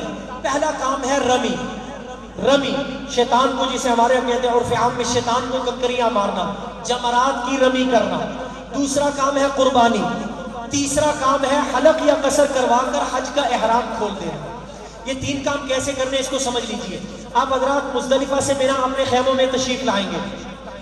اپنا بیگ اٹھا کر اسی طرح جمرات کے پاس جانا مشکل ہو جاتا ہے، بعض اوقات شرطیں نہیں جانے دیتے بیگ اٹھا کر، اور بعض اوقات آپ آتے ہیں تھکاوٹ کی وجہ سے جانے کی ہمت نہیں ہوتی. اس لیے مشورہ یہ ہے جب آپ حضرات مزدلفہ سے مینا میں آئیں اپنا بیگ حج والا خیمے میں رکھیں، 8-10 کنکریاں ہاتھ میں اٹھا لیں، بس 8-10 کنکریاں ہاتھ میں اٹھا لیں، خواتین کو ساتھ لے لیں. اگر تھکاوٹ محسوس کریں تو تھوڑی دیر آ کر آرام کریں. آپ فجر کے فوری بعد آدھا گھنٹہ بعد اگر آپ وہاں سے چلتے ہیں، امید ہے آپ 7-7:30 بجے تک تقریباً مینا اپنے خیموں میں پہنچ جاتے ہیں. پیدل چل کے آئے ہیں، تھکاوٹ ہے، 2-3 گھنٹے آرام کریں. 9 بجے 10 بجے 11 بجے خواتین کو ساتھ لیں، تھوڑی تھوڑی کنکریاں اٹھا لیں اپنے ہاتھ میں. اب آپ نے 10 ذی الحجہ حج کا تیسرا دن پہلا کام رمی کر لیا. طریقہ کیا ہوگا؟ 8-10 کنکریاں اٹھائیں، خواتین آپ کے ساتھ ہیں، آہستہ آہستہ چلتے ہوئے مینا آپ کے خیموں کے قریب ہی جمرات ہیں. آپ کو جمرات کے ایریے میں داخل ہو کے بہت کھلی جگہ ہے. پہلے رش ہوتا تھا، کئی حجاج کرام کی وفات تک ہو جاتی تھی، لیکن اب بڑی سہولت سے انہوں نے ٹائمنگ الگ کر دی، منزلیں بنا دی، بڑا سہولت والا کام کر دیا. 60 فٹ لمبی دیوار ہے ایک جمرے کی. آپ کو اچھا موقع مل جائے گا جمرے کی رمی کرنے کا، پر آپ یہ کنکریاں اٹھا کر اس جمرات کے قریب آئیں گے. اچھا، وہاں شیطان یعنی جمرات 3 ہیں. ایک پہلا جمرہ آئے گا، پھر دوسرا آئے گا جمرہ اولا، پھر جمرہ وسطیٰ ہے، پھر جمرہ عقبہ ہے. یاد رکھیے 10 ذی الحجہ کو صرف آخری والے شیطان پر کنکری مارنی ہے، پہلے 2 جمرات پر کنکری نہیں مارنی. پہلے 2 جمرات کو 10 ذی الحجہ کو پہلے 2 جمرات کو چھوڑ دینا ہے. بعض لوگ وہاں بھی کھڑے ہو کے مار رہے ہوں گے، آپ کو نظر آئیں گے، ان کو آپ نے چھوڑ دینا ہے، یہ کوئی سنت نہیں ہے. آپ پہلے 2 جمرات کو چھوڑیں گے، تیسرے آخری والے جمرے کے پاس پہنچیں گے. وہاں شروع میں رش ہوگا، رش میں گھسنے کی کوشش نہ کریں. رش سے کراس کر کے وہ جو پیالہ نما گول دائرہ بنا ہے، شروع میں جب آپ آئیں گے تو وہاں رش ہوگا. آگے چلے جائیں، اس پیالے کے آخری کنارے پر کوئی رش نہیں ہے.